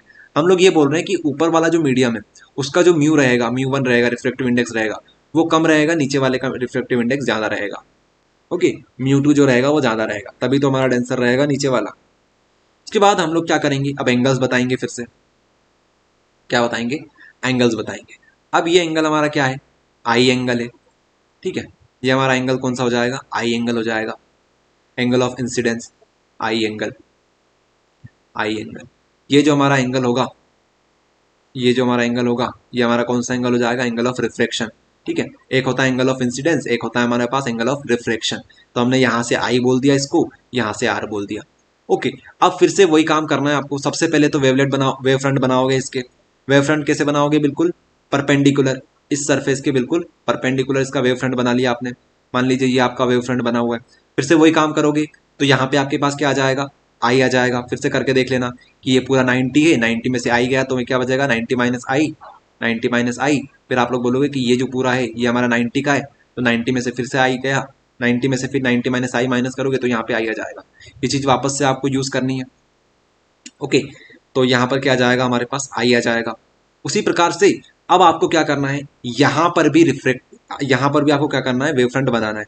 तो मान लीजिए आपने यहाँ पर वेव फ्रंट इस बार इस प्रकार का बनाया, ठीक है, परपेंडिकुलर बनाना है सरफेस के, सिंपल सी बात ही है। तो ये देखो ना सर, इस प्रकार से ये परपेंडिकुलर बन गया, इस प्रकार से ये 90 डिग्री का एंगल बनाते हुए परपेंडिकुलर ये बन गया।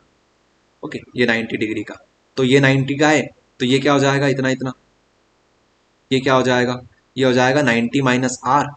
उसके बाद आप लोग क्या बताओगे कि अच्छा ये 90 माइनस आर है, तो ये पूरा एंगल हमारे पास कितना हो जाएगा, यहाँ से लेकर यहाँ तक ये पूरा 90 है, तो फिर 90 में से 90 माइनस आर गया तो ये छोटा सा एंगल जो बच रहा है हमारे पास, ये क्या हो जाएगा हमारा 90 माइनस आर।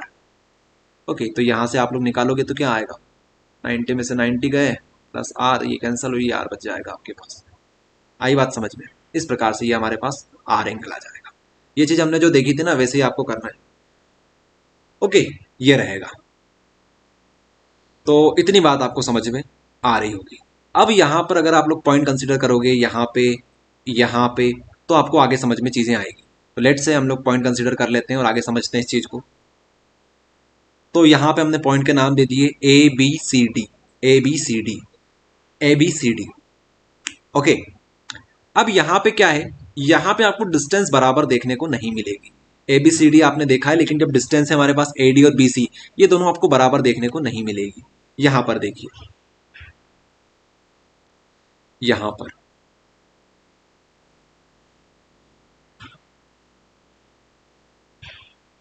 मान लीजिए कि यहां से लेकर यहां तक की दूरी हमारे पास एडी है, जो कि है ही सही हमारे पास एडी।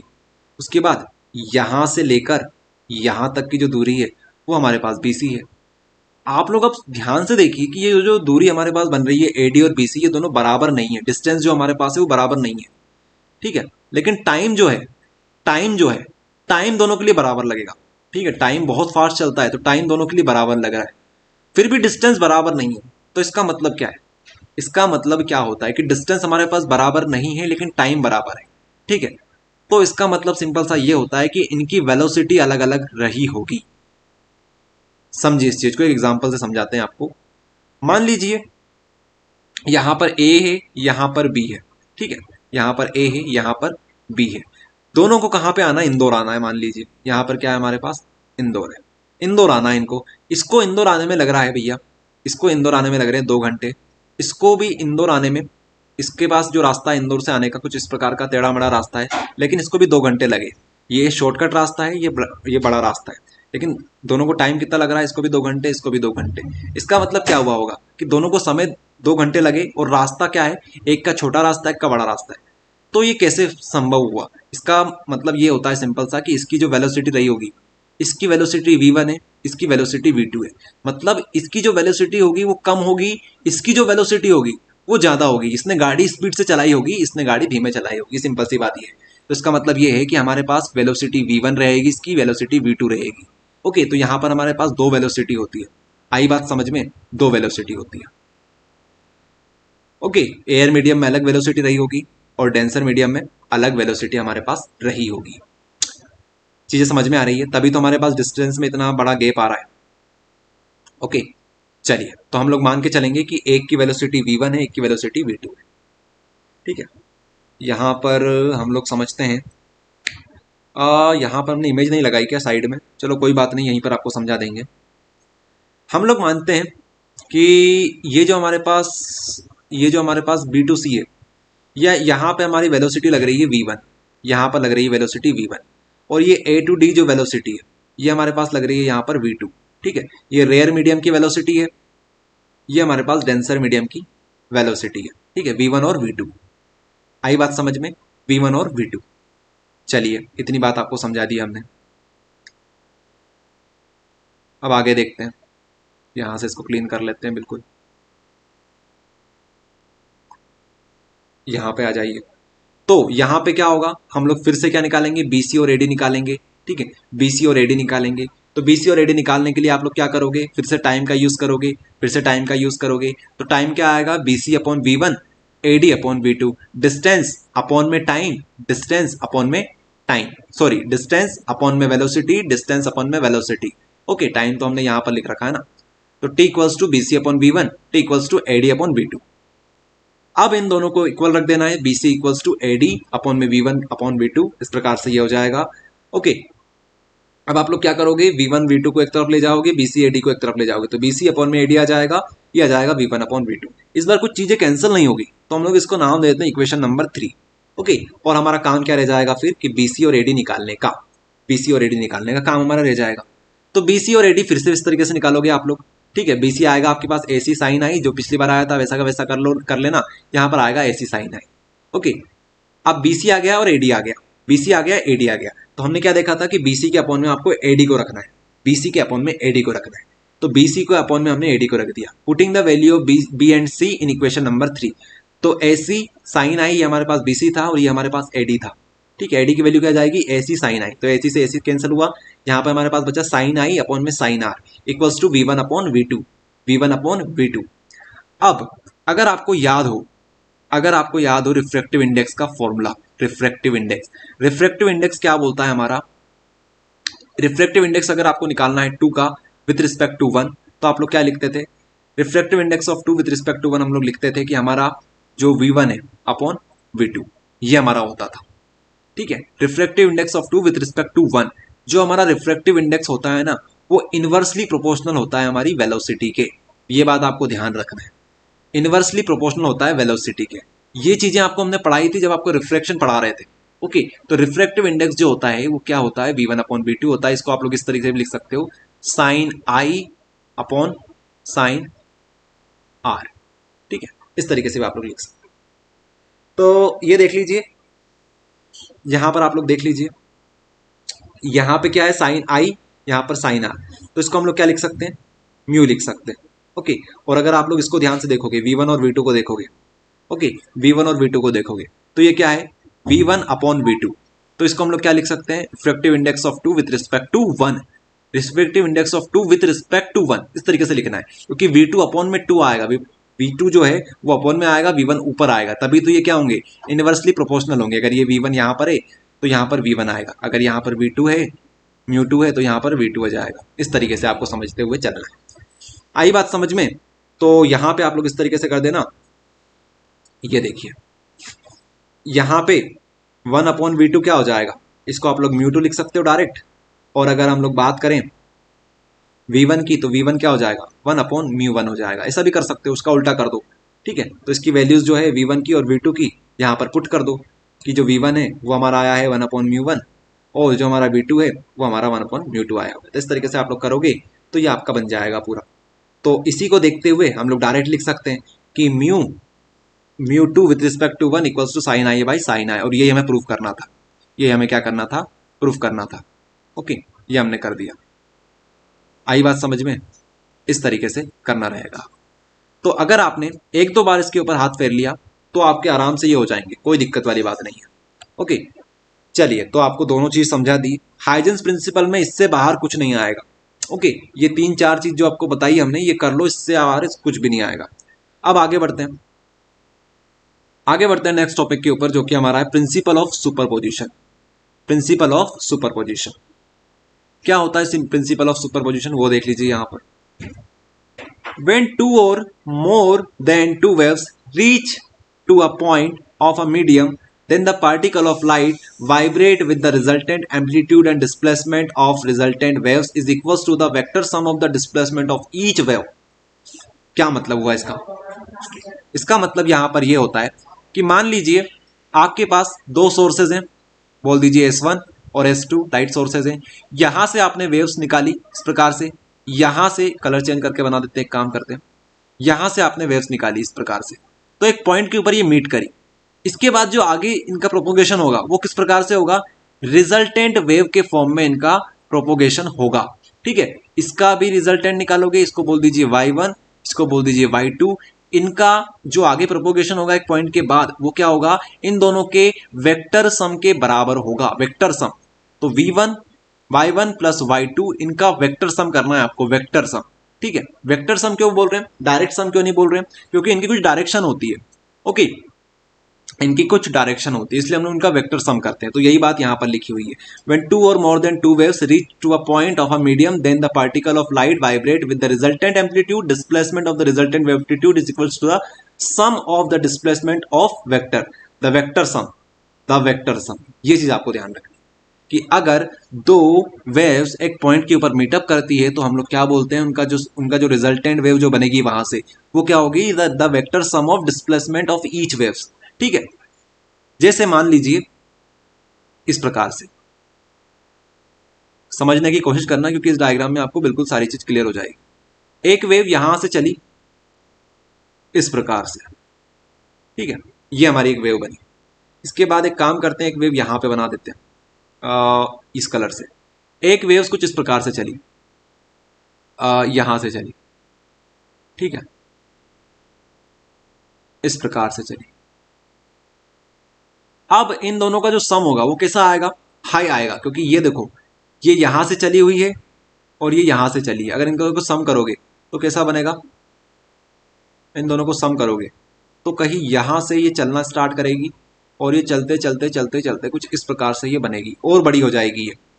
ओके, और ज्यादा बड़ी ये हो जाएगी। लेकिन अगर ये ऐसा ना हो के ये जो हमने यहां पर बनाई है ना वेव, इसको अगर हम लोग नीचे से बना देते, जैसे कि यहां पर हम लोग बनाने की कोशिश करते हैं, अगर इसको हम लोग इस तरीके से बनाते हैं, थोड़ा छोटा एंगल लेके इस प्रकार से इसको बनाते हैं, इस प्रकार से इसको बना दे, तो क्या होता? अब इसका जो रिजल्टेंट आता, इसका जो रिजल्टेंट आता वो कैसी बनती है हमारी वेव? जो रिजल्टेंट वेव बनती वो छोटी बनती। कैसी बनती? छोटी बनती।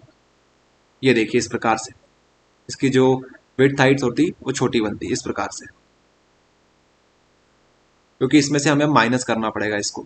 अगर ये हमारे पास y1 था और ये हमारे पास y2 था, तो जो रिजल्टेंट बनेगा वो क्या रहेगा? y1, ठीक है, माइनस y2। इस तरीके से आपको समझना है, ठीक है, प्लस ही कर रहे हैं लेकिन होगा क्या? ये अपने आप में माइनस है, ये अपने आप में माइनस है। इस तरीके से आप लोग समझ सकते हो। ओके, तो ये बात यहां पर लिखी हुई, बहुत सिंपल चीज है। प्रिंसिपल ऑफ सुपरपोजिशन बहुत ईजी है, ठीक है, बहुत ईजी चीज है प्रिंसिपल ऑफ सुपरपोजिशन। उसके बाद यहाँ पे एग्जाम्पल आप लोग लिख देना। ये जो एग्जाम्पल आपको दिख रहा है ये एग्जाम्पल आपको लिख देना है, ये वाला एग्जाम्पल, ठीक है, कि मान लीजिए हमारे पास y1 है, y2 है, y3 है, y4 है, ये सब हमारी क्या है? वेव से एक पॉइंट के ऊपर ये मिल रही है, तो इनका जो रिजल्टेंट होगा वो कैसे निकलेगा? इन सभी का वेक्टर सम करने से निकल जाएगा। तो ये बात यहाँ पर लिखी हुई है, ये पढ़िएगा आप लोग, ये चीज यहाँ पर लिखी हुई है। इस तरीके से एग्जाम्पल लिख देना, बहुत ईजी चीज है, आराम से 3 नंबर देके जाएगा ये टॉपिक आपको। ओके, सबसे सिंपल टॉपिक अगर आप लोग मान के चलो इस पूरे चैप्टर का, तो इससे सिंपल तो कुछ हो ही नहीं सकता। ओके, चलिए, तो ये हो गया प्रिंसिपल ऑफ सुपरपोजिशन। जुड़ जाना बस, वेक्टर सम लिख देना, इतने में आपका काम हो जाएगा। ओके, वेक्टर सम लिखना बिल्कुल मत भूलना। अच्छा, तो ये हमें समझ में आ गया। चलिए, तो आगे हम बात करेंगे नेक्स्ट टॉपिक की, जो कि हमारा है interference of light. Interference of light क्या होता है? इंटरफेरेंस ऑफ लाइट समझते हैं इसको। The redistribution of light energy take place as a result of superposition of light waves coming out from two coherent source of light. This phenomena is called interference of light. समझे इस चीज को? हमने क्या देखा था? हमने जब ये टॉपिक पढ़ा था, एक काम करते हैं इसको कनेक्ट कर लेते हैं। ओके, तो जब ये टॉपिक हम लोग पढ़ रहे थे जहां पे हमने सुपरपोजिशन पढ़ा था, मान लीजिए आपके पास एक सोर्स रखा हुआ है पीछे कहीं यहां पर, ठीक है, ये हमारा सोर्स एस बोल देते हैं। अब इससे हमने दो सोर्सेज बना लिए। कैसे बना लिए? यहां पर आपने स्लिट यूज करी, इसमें होल करे दो छोटे छोटे। अब इनसे दो नए सोर्स उत्पन्न हो चुके हैं, लेट से S1 और S2। अब ये सोर्स हमारे कैसे होंगे? कोहेरेंट सोर्स होने चाहिए। कोहेरेंट की कंडीशन आपको हमने बता दी। अब यहां पे क्या होगा? एनर्जी का रीडिस्ट्रीब्यूशन होगा। ये एनर्जी कुछ इस प्रकार से आ रही थी, एनर्जी मतलब वही हमारी लाइट एनर्जी यहां से इस प्रकार से आई थी, इस प्रकार से आई थी। अब यहां पे आने के बाद, इन पॉइंट के आने के बाद यहां से फिर से रीडिस्ट्रीब्यूट हो जाएगी।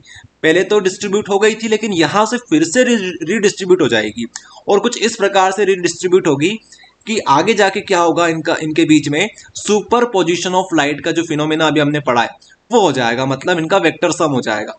आई बात समझ में? और यही पूरा फिनोमिना क्या कहलाता है? इंटरफेरेंस ऑफ लाइट कहलाता है।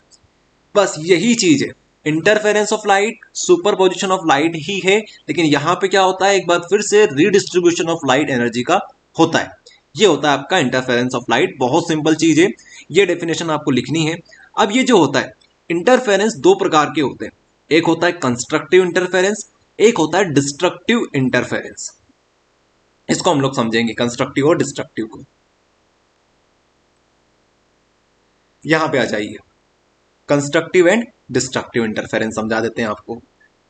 तो सबसे पहले तो यहां से लेजर पॉइंटर ओपन कर लेते हैं। कंस्ट्रक्टिव इंटरफेरेंस पढ़िएगा आप लोग यहां पर। When due to superposition of wave the intensity of light become maximum.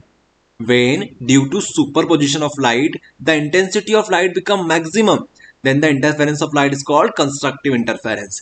यहां पर देखिए, मान लीजिए ये हमारे पास एक वेव थी y1, ये थी हमारे पास वेव y2।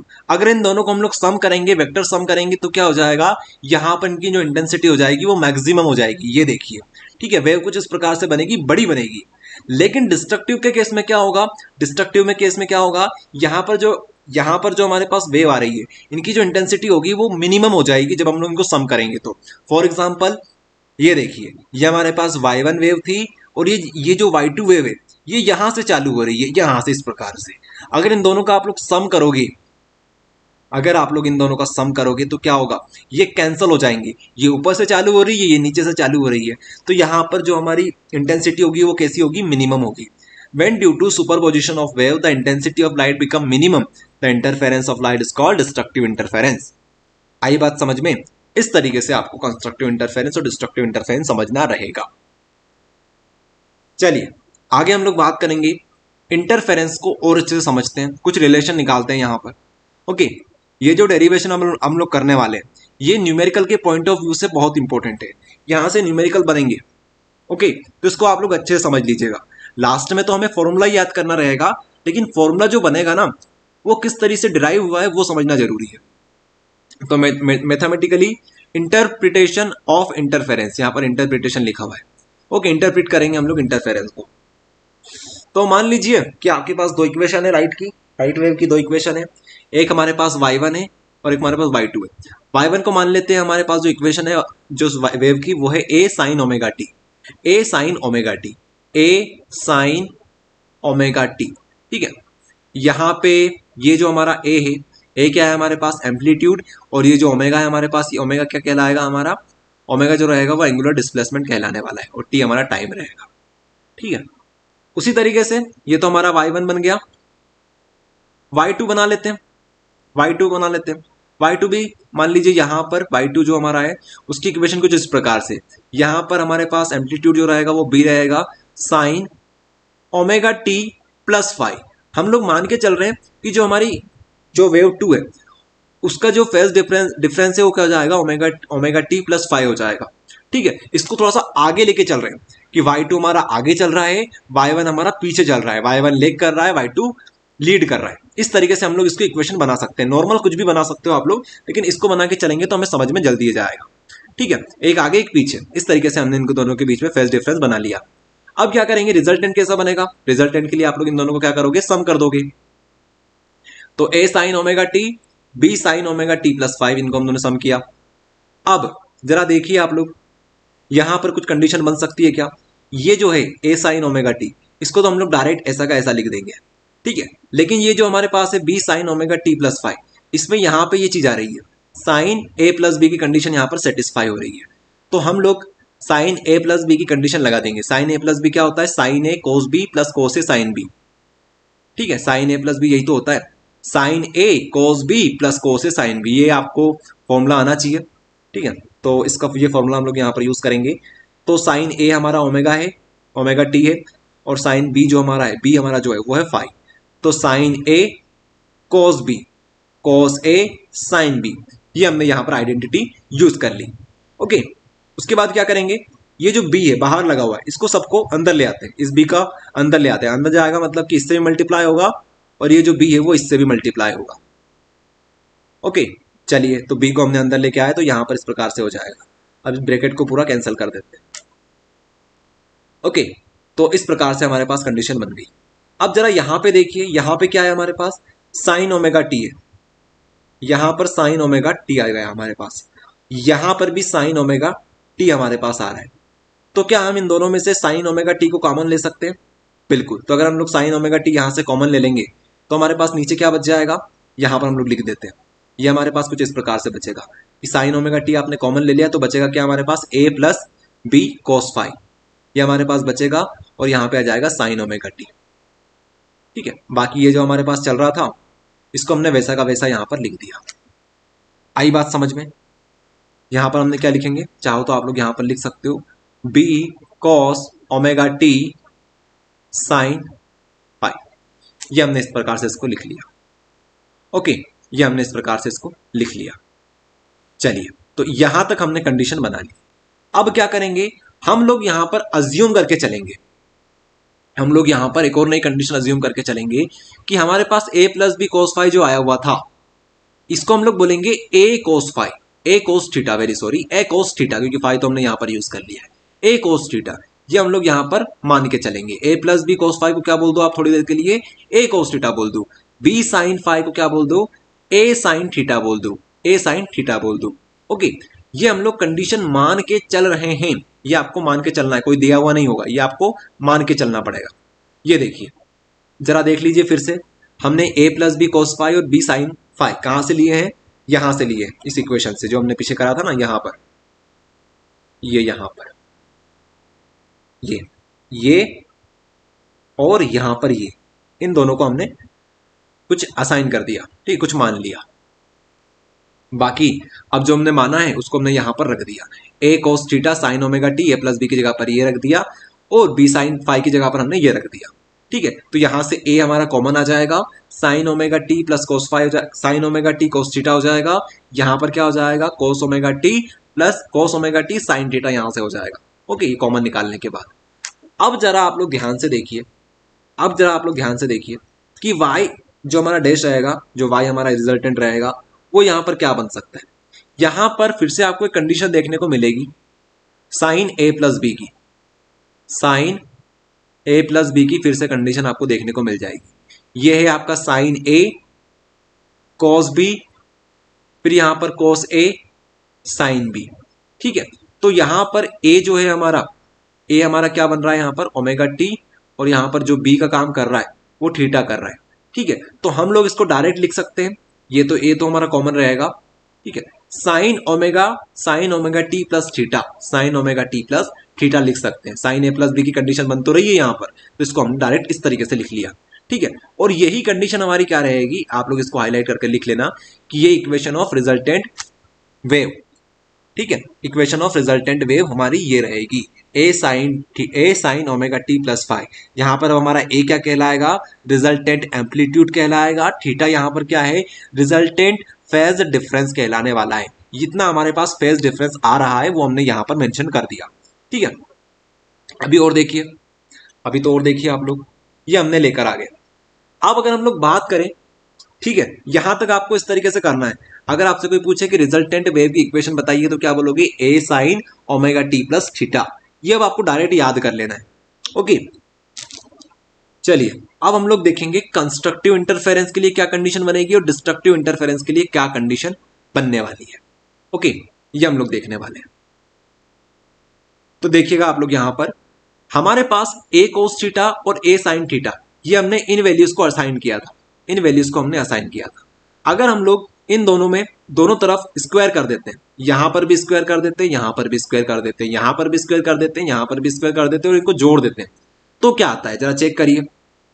ए प्लस बी स्क्वायर किया हमने, फिर यहां पर बी साइन थीटा जो था हमारे पास, इसका स्क्वायर किया तो B square sine square five आ गया हमारे पास। अब इक्वल्स टू लगाया, इधर भी हम लोग वही काम करेंगे, ए स्क्वायर कोस थीटा स्क्वायर कर देंगे, ए साइन स्क्वायर थीटा हम लोग यहाँ पर कर देंगे। हमने यहाँ पर क्या किया है, जो हमने वैल्यूज को माना था उन वैल्यूज को हमने इस प्रकार से इसका सम कर दिया है। ओके, स्क्वायर करके सम कर दिया हमने। अब स्क्वायर करके सम क्यों किया ये आपको आगे समझ में आएगा, जब हम लोग एक एक जो स्टेटमेंट हम लोग निकालेंगे वहां पे आपको समझ में आएगा कि हाँ इसीलिए हमने इसको किया था, ताकि हमारे पास ए स्क्वायर आ जाए। ओके, वो आपको समझाएंगे आगे, लेकिन अभी आप लोग इतना समझो कि हमने ये चीजें निकाली है इनको आपको स्क्वायर करके सम कर देना है। सबसे पहले तो स्क्वायर करो एंड उसके बाद सम कर दो, ये चीज तो कर लोगे ना, इसको इस तरीके से करना है आप। ठीक है, क्लीन कर देते हैं इसको। तो आपने इनका स्क्वायर किया, अब ये आया हमारे पास ए प्लस बी का होल स्क्वायर। ये आइडेंटिटी आपको आती है A square plus B square plus 2ab। ठीक है, इस तरीके से आपने ये बना दिया। उसके बाद ये बी स्क्वायर साइन थीटा तो ऐसे चल रहा है, वैसा लिख दो इसको। इसके बाद ये जो राइट हैंड साइड है इसमें से आप लोग ए स्क्वायर को कॉमन ले लो, तो क्या बचेगा हमारे पास sine square theta plus cos square theta. अब sine square theta plus cos square theta क्या होता है हमारे पास, 1 होता है। तो हम लोग यहाँ पर डायरेक्ट क्या लिख सकते हैं, 1 लिख सकते हैं। ओके, चलिए इतनी बात हमें समझ में आ गई। अब यहाँ पर भी आपको देखने को ये चीज मिलेगी, इतने इतने में जरा फोकस करो। हमारे पास बी स्क्वायर कॉमन आ रहा है तो हमने बी स्क्वायर कॉमन ले लिया, अंदर क्या बचा cos square 5 plus sine square 5, cos square 5 plus sine square 5 plus 2ab cos 5 बचा हमारे पास। इधर तो हमारा ए स्क्वायर चल रहा है। उसके बाद यहाँ पर देखिए ए स्क्वायर बी स्क्वायर, अब ये जो कोस स्क्वायर 5 और साइन स्क्वायर 5 ये क्या हो जाएगा, ये 1 हो जाएगा। जिस प्रकार से हमने यहाँ पर 1 किया था यहाँ पर भी ये 1 हो जाएगा। ये हमारी आइडेंटिटी है जो हम लोग क्लास 10th में पढ़ते थे। ओके, और लास्ट में हमारे पास ये क्या बचेगा, 2ab कोस 5 हमारे पास बच जाएगा, जो कि ए स्क्वायर हमारे पास होने वाला है। ठीक है, तो हमारे पास ए स्क्वायर आ चुका है, जो कि क्या आया है, A square plus B square plus 2ab cos 5। अब ये आइडेंटिटी आपको जानी पहचानी थोड़ी लग रही होगी, A square plus B square plus 2ab cos 5, A square plus B square plus 2ab cos 5। Okay, ये आइडेंटिटी आपको जानी पहचानी लग रही होगी। अगर हम लोग यहाँ से ए निकालना चाहते हैं तो ये जो स्क्वायर है इसकी जगह पर स्क्वायर अगर हटेगा तो क्या हो जाएगा, इधर इधर रूट चढ़ जाएगा पूरा, इस प्रकार से इधर एक रूट चढ़ जाएगा अगर हम लोग इसका स्क्वायर हटाएंगे तो। ओके, तो ये चीज हम लोग यहां पर करने वाले हैं, यहां पर हम लोग ये करने वाले हैं, A square plus B square plus 2ab cos 5 आ गया। ओके, अब ध्यान रखना जब भी कंस्ट्रक्टिव इंटरफेरेंस की हम लोग बात करते हैं, कंस्ट्रक्टिव की दो होते हैं हमारे पास, कंस्ट्रक्टिव और डिस्ट्रक्टिव। कंस्ट्रक्टिव के केस में जो फाई हमारे पास आता है ना, ये आता है पॉजिटिव। कैसा आता है, ये पॉजिटिव आता है। ठीक है, पॉजिटिव मतलब 1 हम लोग मान सकते हैं, पॉजिटिव में मैक्सिमम कितना होगा हमारे पास, 1 होगा। ओके, तो हम लोग इसको क्या मान के चलेंगे, 1 मान के चलेंगे। तो अगर हम लोग इसकी वैल्यू 1 रख देते हैं, और 1 कब कब आता है, 0 हो गया, 360 हो गया, 720 हो गया हमारे पास, 1080 हो गया, इन कंडीशन के ऊपर हमारा जो 5 होता है कोस थीटा, कोस के लिए हमारा 1 आता है। ओके, जैसे कि आप लोग यहाँ पर 0 रख दोगे तो कोस 0 डिग्री क्या होता है हमारे पास, 1 होता है। कोस 360 भी हमारे पास 1 होता है। ओके, तो ये मैक्सिमम के केस में हम लोग बात कर रहे हैं। तो अगर हम लोग यहाँ पर 1 रख देंगे तो हमारे पास क्या बचेगा, A square plus B square 2ab यहाँ पे 1 हो जाएगा। तो इसको हम लोग डायरेक्ट लिख सकते हैं, A square plus B square 2ab को ए प्लस बी का होल स्क्वायर। फिर यहाँ से 2 से 2 कैंसिल हो जाएगा, हमारे पास ए मैक्स जो आएगा, ए मैक्स जो आएगा वो क्या आएगा, ए प्लस बी, क्या आएगा हमारे पास, ए प्लस बी। ठीक है, इस तरीके से आपको बताना है कि मैक्सिमम के केस में हमारा जो ए मैक्स होगा वो क्या आएगा, ए प्लस बी आएगा। आई बात समझ में, मतलब सिंपल सा ये है कि अगर आपके पास दो वेव्स है y1 और y2, लेट से ये इस प्रकार से चल रही है, ये इस प्रकार से चल रही है, और एक पॉइंट के ऊपर जब ये मीटअप करेगी, ठीक है, अब इस मीट करने के बाद यहाँ पर इस पॉइंट के ऊपर जब मीट करेगी तो यहाँ से एक रिजल्टेंट वेव निकलेगी। ठीक है, इस रिजल्टेंट वेव का जो एम्पलीट्यूड होगा वो क्या होगा, इसके और इसके सम के बराबर होगा, इनका सम कर दो। ठीक है, यही बात तो यहाँ पर लिखी हुई है। ठीक है, और सम इस प्रकार से करना है कि इनका जो फेज डिफरेंस है कोस थीटा जो यहाँ पे आए वो 1 आ जाना चाहिए, मैक्सिमम होना चाहिए, सिंपल सी बात ये। ओके, तो ये बात यहाँ पर है। अब जो सबसे इंपॉर्टेंट चीज है वो है, यहाँ पर आपको ये चीज याद रखनी पड़ेगी। ये चीज आप लोग हमेशा ध्यान रखना, जो आपकी इंटेंसिटी होती है वो डायरेक्टली प्रोपोर्शनल होती है आपका जो एम्पलीट्यूड आया होता है उसके ए स्क्वायर के डायरेक्टली प्रोपोर्शनल होती है। इसको आप लोग अपनी कॉपी में नोट कर लो और हाईलाइटेड कर लो, ये कंडीशन हमेशा ट्रू होगी। हमारी जो इंटेंसिटी होती है क्या होती है, आई फॉर इंटेंसिटी, इंटेंसिटी हमेशा डायरेक्टली प्रोपोर्शनल होती है ए स्क्वायर के, where A is our amplitude. Amplitude, ठीक है। अगर आपको आई मैक्स निकालना है तो क्या करोगे आप लोग, ए मैक्स यूज करोगे, ए मैक्स यूज करोगे। तो वही बात यहां पर लिखी हुई है, ठीक है। और ए मैक्स हमारा क्या है, ए प्लस बी। तो आई मैक्स क्या आएगा हमारे पास, ए प्लस बी का स्क्वायर, ठीक है। और यहां पर के ले लो कांस्टेंट, ठीक है। जब ये हमारा प्रोपोर्शनलिटी का साइन हटेगा तो यहां पर कांस्टेंट आ जाएगा। तो ये कंडीशन आपको याद रखनी पड़ेगी। ओके, हमेशा ध्यान रखना I is directly proportional to A square, ठीक है। ये आपको हमेशा याद रखना है। चलिए, ये बात हमें समझ में आ गई, ठीक है। तो इस तरीके से आप लोग डेरिवेशन आसानी से कर सकते हो और आपको याद सिर्फ यही चीज रखनी है। डेरिवेशन तो आपको हमने करवा दिया, एग्जाम में आने के चांसेस बहुत कम है डेरिवेशन के, लेकिन जो चीजें हैं वो काम आएगी वो ये है। जब आपको न्यूमेरिकल प्रैक्टिस करवाएंगे तब आपको पता चलेगा कि हाँ इस तरीके से काम हो रहा है। ओके, चलिए डिस्ट्रक्टिव के केस में क्या होगा, सिंपल से हम डायरेक्ट कर सकते हैं, अब पूरा डेरिवेशन करने की जरूरत नहीं है। यहां पर जो cos फाई होगा वो नेगेटिव आ जाएगा, -1 आ जाएगा, तो यहाँ पे -1 रखो। यहाँ पे क्या हो जाएगा, A square plus B square minus 2ab, तो इसका बनेगा ए माइनस बी का होल स्क्वायर। फिर ये 2 से 2 कैंसिल हो जाएगा, 2 से रूट कैंसिल हो जाएगा। तो हमारे पास मिनिमम के केस में क्या बनेगा, ए मिन जो रहेगा वो बनेगा ए माइनस बी, ठीक है। डिस्ट्रक्टिव की केस की बात कर रहे हैं हम लोग, डिस्ट्रक्टिव केस में हम लोग इस प्रकार से करेंगे।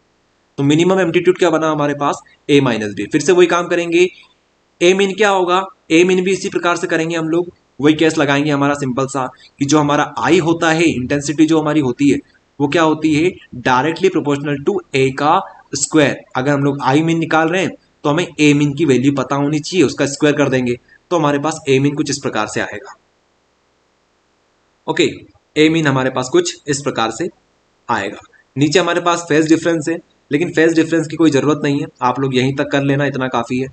ये तो हमने एक्स्ट्रा ऐड कर दिया है, लेकिन इसकी कोई जरूरत नहीं है। फेज डिफरेंस आपसे नहीं पूछा जाएगा, इसको आप लोग अभी कैंसिल कर दीजिए, ठीक है। ये यहाँ तक कर लो, यहाँ तक न्यूमेरिकल बनेंगे, इससे ज़्यादा करने की आपको जरूरत नहीं है। इसको हम लोग जब नोट्स आपको प्रोवाइड करेंगे ऐप के ऊपर, तो इस स्लाइड को यहाँ से हम लोग कट कर देंगे। ओके, ऊपर ऊपर का चीज़ काम का है तो वो कर लो, बस काफ़ी है इतना।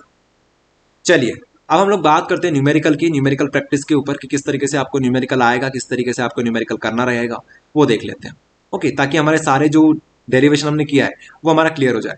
वैसे न्यूमेरिकल की प्रैक्टिस हम लोग अलग से भी करेंगे, जितने भी चैप्टर हमारे हैं जिसमें से न्यूमेरिकल बनने वाले हैं उनके एक अलग से वीडियो बनाएंगे, शायद 1-2 घंटे का वीडियो होगा, जिसमें सारे के सारे न्यूमेरिकल हम लोग डिस्कस कर लेंगे। ओके, एक साथ डिस्कस कर लेंगे तो वो अच्छा रहेगा। लेकिन फिर भी यहाँ पर जो टॉपिक है उसको समझने के लिए एक न्यूमेरिकल कर लेते हैं। The ratio of intensity of two waves is 1:9. What will be the ratio of maximum and minimum intensity? ये क्वेश्चन आपसे पूछा जा रहा है। हमारे पास रेशो दे रखा है, द रेशो ऑफ इंटेंसिटी। हमारे पास मान लो दो वेव्स है, टू वेव्स हमारे पास दे रखी है, तो हमारे पास जो दो वेव्स है उनकी जो इंटेंसिटी है, लेट से I1 और I2, इनका जो रेशो है वो दे रखा है 1:9, ठीक है। 1/2 हम लोग डायरेक्ट लिख सकते हैं। ये चीज हमें गिवन है। हमसे क्या पूछा जा रहा है, हमसे पूछा जा रहा है कि बताओ अगर ये रेशो है तो आई मैक्स, क्या पूछा जा रहा है हमसे, आई मैक्स इंटेंसिटी और आई मीन, आई मैक्स और आई मीन, इनका रेशो आप लोग फाइंड करके बताओ कि क्या बनेगा। इनका रेशो बताना है आपको, ये आपको बताना है, ठीक है। The ratio of maximum and minimum intensity आपको बताना है। इस क्वेश्चन को आप लोग किस तरीके से सॉल्व करोगे वो जानने वाली चीज है। देखिए, हम लोग जानते हैं कि जो हमारा आई होता है वो डायरेक्टली प्रोपोर्शनल होता है हमारे एम्पलीट्यूड के ऊपर, ठीक है। तो हम लोग यहाँ पर एम्पलीट्यूड A1 मान लेते हैं, I1 का A1 मान लेते हैं, और I2 के लिए हम लोग डायरेक्टली प्रोपोर्शनल A2 के मान सकते हैं, ठीक है। इसका स्क्वायर और इसका भी स्क्वायर, ये हम लोग मान के चलते हैं। अगर ये स्क्वायर हटेगा तो क्या आ जाएगा, स्क्वायर हटेगा तो यहाँ पर कांस्टेंट आ जाएगा K। तो हम लोग I1 की वैल्यू रख सकते हैं K A1 स्क्वायर, यहाँ पे रख सकते हैं K A2 square, K A1 square upon K A2 square, ये हम लोग लिख सकते हैं। अब ये K से K कैंसिल हो जाएगा, ठीक है। अब यहाँ पर क्या है, हमारे पास स्क्वायर है, तो क्या हम लोग इसको इस तरीके से लिख सकते हैं, ये जो हमारे पास है देखिए ध्यान से, A1 अपॉन A2, इसका हम लोग होल स्क्वायर कर सकते हैं इस प्रकार से, जो कि इक्वल हो जाएगा 1/9 के। अगर ये यहाँ से हम लोग 2 हटाएंगे तो यहाँ पर रूट चढ़ जाएगी, ठीक है। तो इस वजह से हमारा A1 क्या आ जाएगा, 1/9 आ जाएगा रूट के अंदर। तो 1/9 जो होता है वो क्या हो जाएगा, 1/3 हो जाएगा रूट से जब बाहर आएगा तब, ठीक है। ये आपको करना रहेगा। तो A1 और A2 क्या आ जाएगा हमारे पास, 1/3 आ जाएगा। कैसे किया समझ में आ गया, बहुत सिंपल सा मैथ्स हमने यहाँ पर लगाया है, इस तरीके से आपको करना है। A1 अपॉन में A2 इज इक्वल्स टू 1/3, ठीक है। चलिए, तो इस तरीके से हमने A1 और A2 निकाल लिया। लेकिन A1 और A2 निकालने से क्या फायदा, हमें क्या निकालना है, हमें तो मैक्सिमम और मिनिमम इंटेंसिटी का क्या निकालना है, रेशो निकालना है। चलिए, तो हमने A1 और A2 निकाल लिया। याद करो जरा इसको, A1 और A2 क्या आया हमारे पास, A1 अपॉन A2 हमारे पास आएगा 1/3। अब हम लोग यहां पर यूज करेंगे कॉम्पोनेंडो एंड डिविडेंडो को।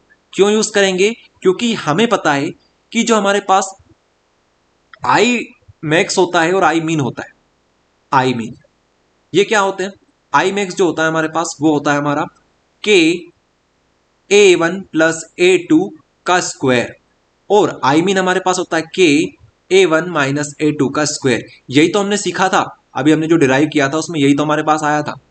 तो हम चाहते क्या है, हम चाहते हैं कि हमारे पास कुछ इस प्रकार की चीजें बन जाए, ये A1 प्लस A2 बन जाए या फिर A1 माइनस A2 बन जाए। ठीक है, उसके बाद स्क्वायर तो हम लोग कर लेंगे दोनों तरफ, उसकी कोई दिक्कत नहीं है, और के तो के आसानी से कैंसिल हो जाएंगे, तो उसकी भी कोई दिक्कत नहीं है। ठीक है, इसकी वजह से हमारे पास I1 और आई मीन आ जाएगा। तो इसलिए हम लोग क्या करेंगे, कॉम्पोनेंडो और डिविडेंडो लगाएंगे। अब कॉम्पोनेंडो और डिविडेंडो क्या होता है, ये रूल हम लोग क्लास 10th में पढ़ते हैं। जिन बच्चों ने पढ़ रखा है उनके लिए अच्छी बात है, जिन बच्चों ने नहीं पढ़ा उनको हम लोग यहीं पे पढ़ा देंगे। कॉम्पोनेंडो और डिविडेंडो का मतलब ये है कि हमारे पास चीजें ये दे रखी है, A1 upon A2 equals to 1/3। ये हमारे पास हमने निकाला था अभी थोड़ी देर पहले। हम लोग क्या करेंगे, इसको करने का एक तरीका है कि आप लोग जो यहां पर A1 दे रखा है इसको करो A1 अपॉन A1। ठीक है, इधर आप लोग करोगे 1/1। ठीक है, ऊपर की चीजों का क्या करोगे, A1 अपॉन A1, जहां पे करोगे 1/1।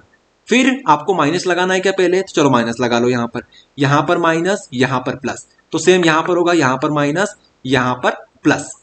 ठीक है, अब अगली चीज देखो, यहां पर क्या है A2, तो यहां पे लिखो A2, यहां पे लिखो A2। यहां पर भी उसी तरीके से देखो, नीचे क्या है 3, तो यहां पे लिखो 3। ठीक है, इसको बड़ा कर लो, यहां पर लिखो 3। इस तरीके से आपको लिखना है। तो A1 minus A2, A1 plus A2, 1 minus 3, 1 plus 3। ये आपका लग गया कौन सा rule, componendo and dividendo rule. ठीक है, इस तरीके से आपको थोड़ा दिमाग लगाना है। स्टार्टिंग में आपको दिक्कत आएगी, लेकिन जब आप लोग एक दो क्वेश्चन प्रैक्टिस कर लोगे तो बिल्कुल भी दिक्कत नहीं आएगी, क्योंकि इनका पैटर्न सेम ही होता है। ठीक है बच्चों, दिक्कत वाली बात नहीं है, पैटर्न सेम ही होगा। क्वेश्चन जो आएगा एग्जाम में उनका पैटर्न सेम ही रहेगा। तो A1 minus A2, A1 plus A2, 1 minus 3, 1 plus 3, इस तरीके से आपने कर लिया। अब देखो जरा, अब तो कहानी बहुत ईजी हो गई। ये कर लिया, इस प्रकार से आपने किया, तो इसको सॉल्व कर लेना। यहाँ पे आएगा -2, यहाँ पे आएगा 4। ठीक है, -3 में से 1 गया, -3 और 1 कितना हो जाएगा, -2, 3 और 1 कितना हो जाएगा, 4। ये कर लेना। अब करना क्या है आपको, आपको दोनों तरफ स्क्वायर कर देना है, क्योंकि हमें आइडेंटिटी पता है पहले से कि यहाँ पर स्क्वायर करेंगे तभी जाके हमारा आई मैक्स आई मीन आएगा। तो दोनों तरफ स्क्वायर कर दिया आपने। स्क्वायर करने के बाद ये जो रहेगा ये तो ऐसा ही रहेगा। यहाँ पर क्या हो जाएगा, 2 का स्क्वायर हो जाएगा 4, 4 का स्क्वायर हो जाएगा 16। ठीक है, अब हम लोग जानते हैं कि अगर हमको आई मीन और आई मैक्स बनाना है तो हमें यहाँ पर के लगाना पड़ेगा। यहाँ पर भी के लगा दो, यहाँ पर भी के लगा दो। ठीक है, दोनों तरफ के से मल्टीप्लाई कर दो, तो कोई दिक्कत नहीं है, के से के कैंसिल कर सकते हैं हम लोग वापस। अब देखो ऊपर जो आपको दिख रहा है A माइनस A2 का स्क्वायर, अपॉन में दिख रहा है के A1 प्लस A2 का स्क्वायर। ये तो वही चीज हो गई ना, ये हो गया आई मीन का फॉर्मूला, ये हो गया आई मैक्स का फॉर्मूला। तो बस आई मीन और आई मैक्स आपने निकाल दिया, रेशो निकाल दिया। तो इस तरह से आप लोग आई मीन और आई मैक्स का रेशो निकाल सकते हो 1/4। क्वेश्चन में क्या दे रखा है आपको, अगर आई मीन और आई मैक्स दे रखा है तो आप लोग इस तरीके से कर दोगे, और अगर आपको I max upon I mean निकालना है तो आप लोग इसका उल्टा कर दोगे। शायद क्वेश्चन में I max upon I mean they रखा है। ठीक है, तो इस तरीके से कर दोगे। इसका रेशो क्या बनेगा, 4/1 बनेगा, मतलब 4 बन जाएगा इसका रेशो, 4/1 रेशो। इस तरीके से सवाल को आपको ट्राई करना है, कोशिश करना है। ठीक है, ये रहेगा। बाकी इन क्वेश्चन को हम लोग अलग से करवाएंगे, चिंता मत करो। एक और क्वेश्चन है आपके लिए, two sources of intensity I and 4I produced interference at a point if their phase difference is pi2, then what will be the intensity at that point। तो अब आपको यहां पर इंटेंसिटी निकालनी है। आपको चीजें क्या क्या दे रखी है यहां पर वो देख लो। आपको इंटेंसिटी बता रखी है दोनों वेव्स की, कि एक की है I1, एक की है 4I, एक की है I, एक की है 4I, और साथ में ये बता रखा कि फेज डिफरेंस कितना बन रहा है। फेज डिफरेंस यहाँ पर बन रहा है π/2। तो अब आपको क्या निकालना है, आपको यहाँ पर resultant what will be the intensity at that point. तो आपको रिजल्टेंट इंटेंसिटी यहाँ पर फिगर आउट करनी है, फाइंड आउट करनी है।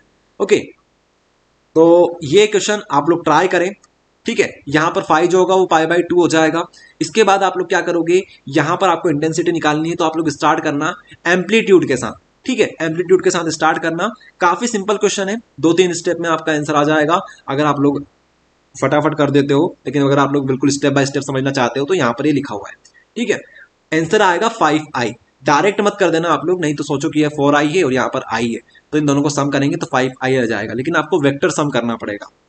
ओके, वेक्टर सम करना पड़ेगा। चलिए, तो आगे हम बात करेंगे नेक्स्ट टॉपिक की, जो कि हमारा है डिफ्रैक्शन ऑफ लाइट। क्या होता है डिफ्रैक्शन ऑफ लाइट, वो समझते हैं। इससे पहले अभी तक हमने क्या पढ़ लिया है, इंटरफेरेंस पढ़ लिया है। ओके, अब हम लोग देखेंगे डिफ्रैक्शन ऑफ लाइट।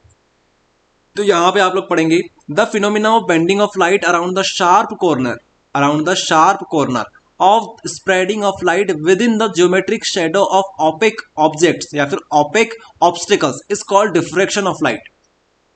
क्या मतलब हुआ इसका? इसका मतलब समझने से पहले इसको पढ़ लिया आपने, अच्छे से समझ लिया। आपको ध्यान यहां पे देना है शार्प कॉर्नर्स पर। अभी आपको पूरा समझाएंगे, बिल्कुल बारीकी से समझाएंगे। उससे पहले जरा ये देखिए आप लोग, यहां पे आप लोग देखिए, इस प्रकार से मान लो हमारे पास लाइट जा रही है, यहां पर हमारे पास एक ओपेक ऑब्जेक्ट है जो कि कैसा है, इसके जो कॉर्नर आपको दिख रहे हैं, ये यहां से जो कॉर्नर आपको दिख रहा है इसका, ये कैसे हैं, ये बिल्कुल शार्प हैं। कैसे हैं? बिल्कुल शार्प है। तो लाइट जो होगी हमारी वो कुछ इस प्रकार से स्ट्राइक करेगी, और स्ट्राइक इस प्रकार से करेगी, यहां पर हमारे पास फ्रिंजेस बनेगी। क्या बनेगी? हमारे पास फ्रिंजेस बनेगी जो कि ब्लैक और व्हाइट कलर की होगी। जरा फिर से देखिए आप लोग, यहां पर इस प्रकार से हमारे पास व्हाइट और ब्लैक फ्रिंजेस बनेगी। हमारे पास शार्प ऑब्जेक्ट होना चाहिए, शार्प साइड होनी चाहिए ऑब्जेक्ट की, ये बहुत जरूरी है। ओके, इस प्रकार से हमें ऑब्जेक्ट देखें। अगर ये मान लो शार्प स्लाइड नहीं होगी इसकी, तो हमारे पास जो ऑब्जेक्ट होगा उसमें कोई फ्रिंज देखने को नहीं मिलेगी, और पीछे का जो साइड होगा पूरा ब्लैक देखने को मिलेगा। ये देखिए आप लोग, ठीक है। इसलिए बोल रहे हैं कि यहाँ पर शार्प एजेस हमारे पास होनी जरूरी है, तभी जाके डिफ्रेक्शन ऑफ लाइट आपको देखने को मिलेगा। ओके, ये देखिए यहाँ पर शार्प एजेस थी, इस वजह से आपको ये चीज देखने को मिली। अगर शार्प एजेस नहीं होती तो आपको कुछ भी देखने को नहीं मिलता, डिफ्रेक्शन देखने को नहीं मिलता। फिर से देख लीजिए एक बार और अच्छे से, लास्ट टाइम इस प्रकार से लाइट गई होगी, इस प्रकार से ये बैंड हुई होगी, और यहाँ पे आपको इसकी इमेज देखने को मिली होगी। इमेज नहीं बोलेंगे, फ्रिंजेस आपको इस प्रकार से देखने को मिली हुई होगी। ओके, फ्रिंजेस कैसी दिख रही है आपको? फ्रिंजेस आपको दिख रही है ब्लैक एंड व्हाइट कलर की। ओके, ये होता है हमारा हाइजेंस प्रिंसिपल के ऊपर बेस्ड। चलिए, तो आ जाते हैं फिर से यहीं पर। अब आप लोगों को समझा दिया हमने, अब जरा फिर से डेफिनेशन पढ़ लीजिए। The phenomena of bending of light around the sharp corner of the spreading of light within the geometrical shadow of an opaque obstacles.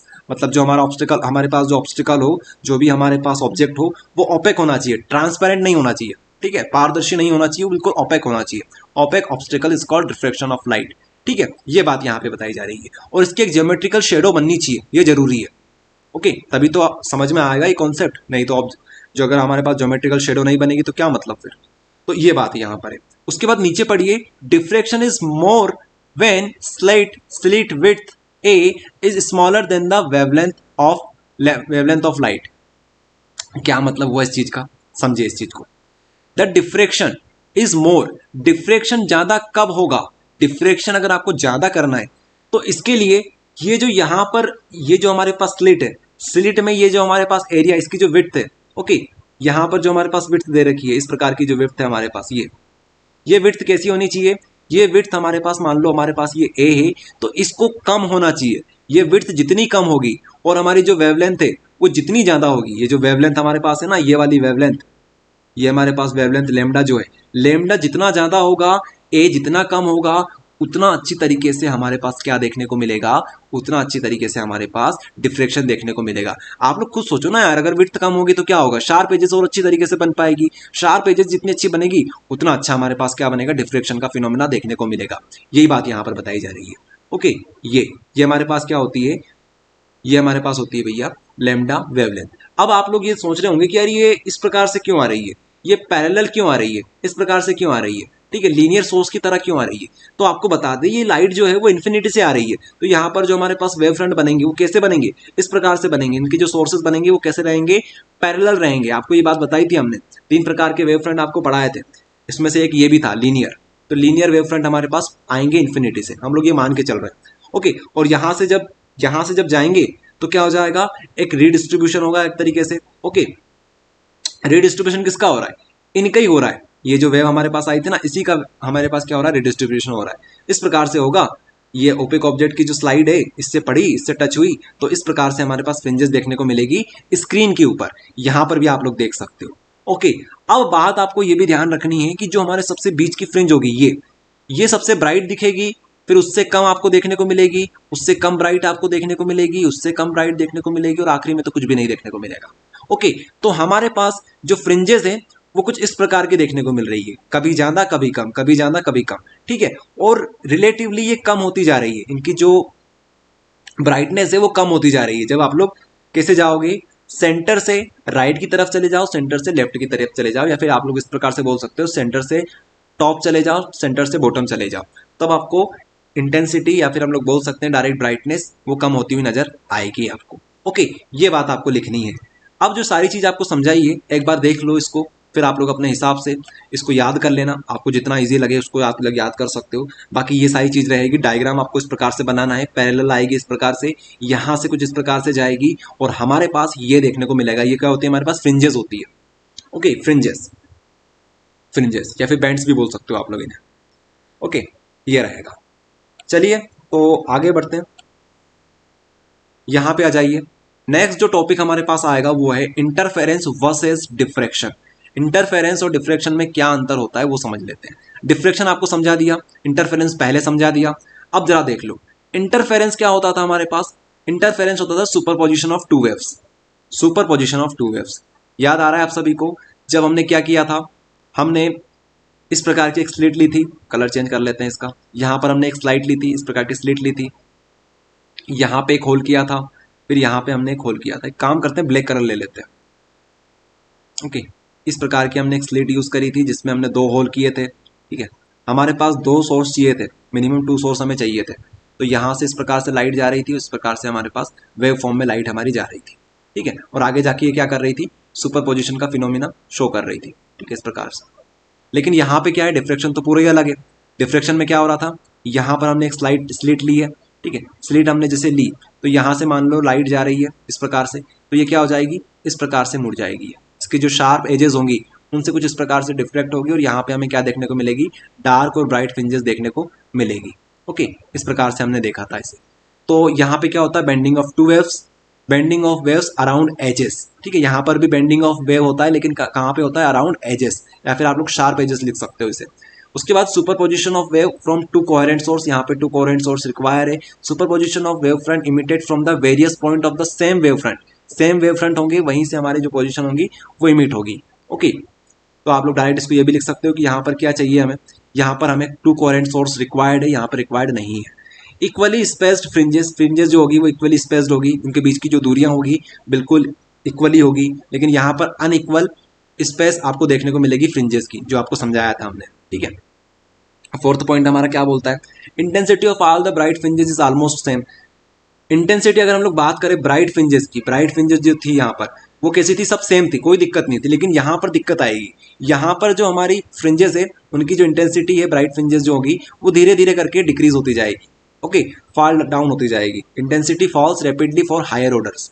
Okay, इसके बाद फिफ्थ पॉइंट हमारा क्या बोलता है, large number of fringes are obtained, large number of fringes are obtained. यहाँ पर fringes ज्यादा होती है, फ्रिंजेस यहाँ पे ज्यादा बनती है, इतनी ज्यादा होती है कि हमें दिखाई भी नहीं देती है। लेकिन यहाँ पर अगर हम लोग बात करें तो यहाँ पर तो number of fringes are obtained, less number of fringes are obtained, तो यहाँ पर तो गिनती की फ्रिंजेस होती है।